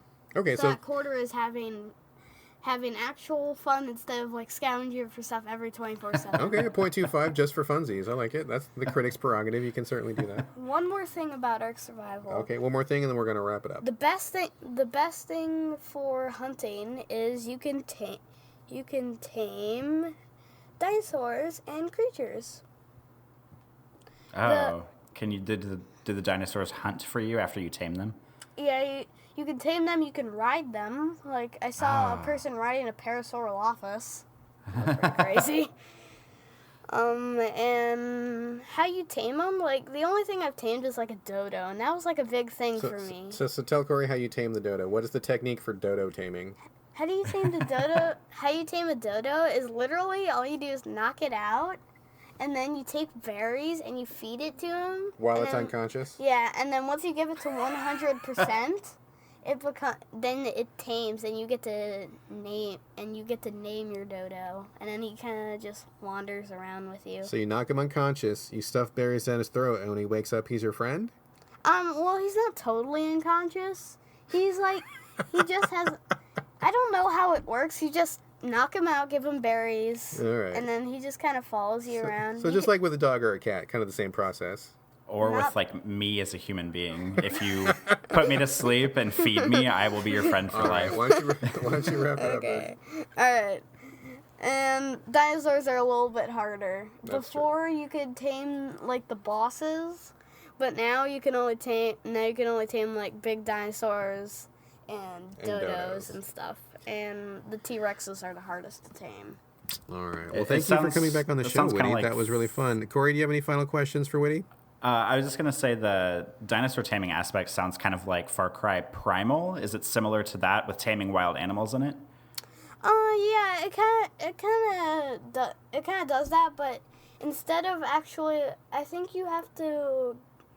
Can you tame predators? I'm pretty sure you can. Sure you can. But I think to start out with, you would start out with herbivores. Plus, the challenge is how do you even get close to it? How do you even get close to a T-Rex without it trying to munch you? So that's still to be found. And I guess the herbivores are probably the best. You take plants and stuff.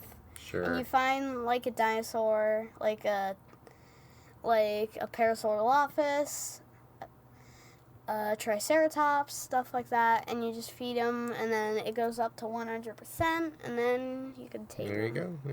So that's what you do. Excellent. Well, thank you for coming back on the show, Woody. I know people were really excited about having you do another game review. Corey, thank you for giving the space here in our banter section to have my son come back on. This has been really fun. Of course. It's a pleasure. All right, great. So why don't you say thanks to everybody who wanted you to come back, and see you next time. All right. Well, that was fun, and I gotta go now, apparently.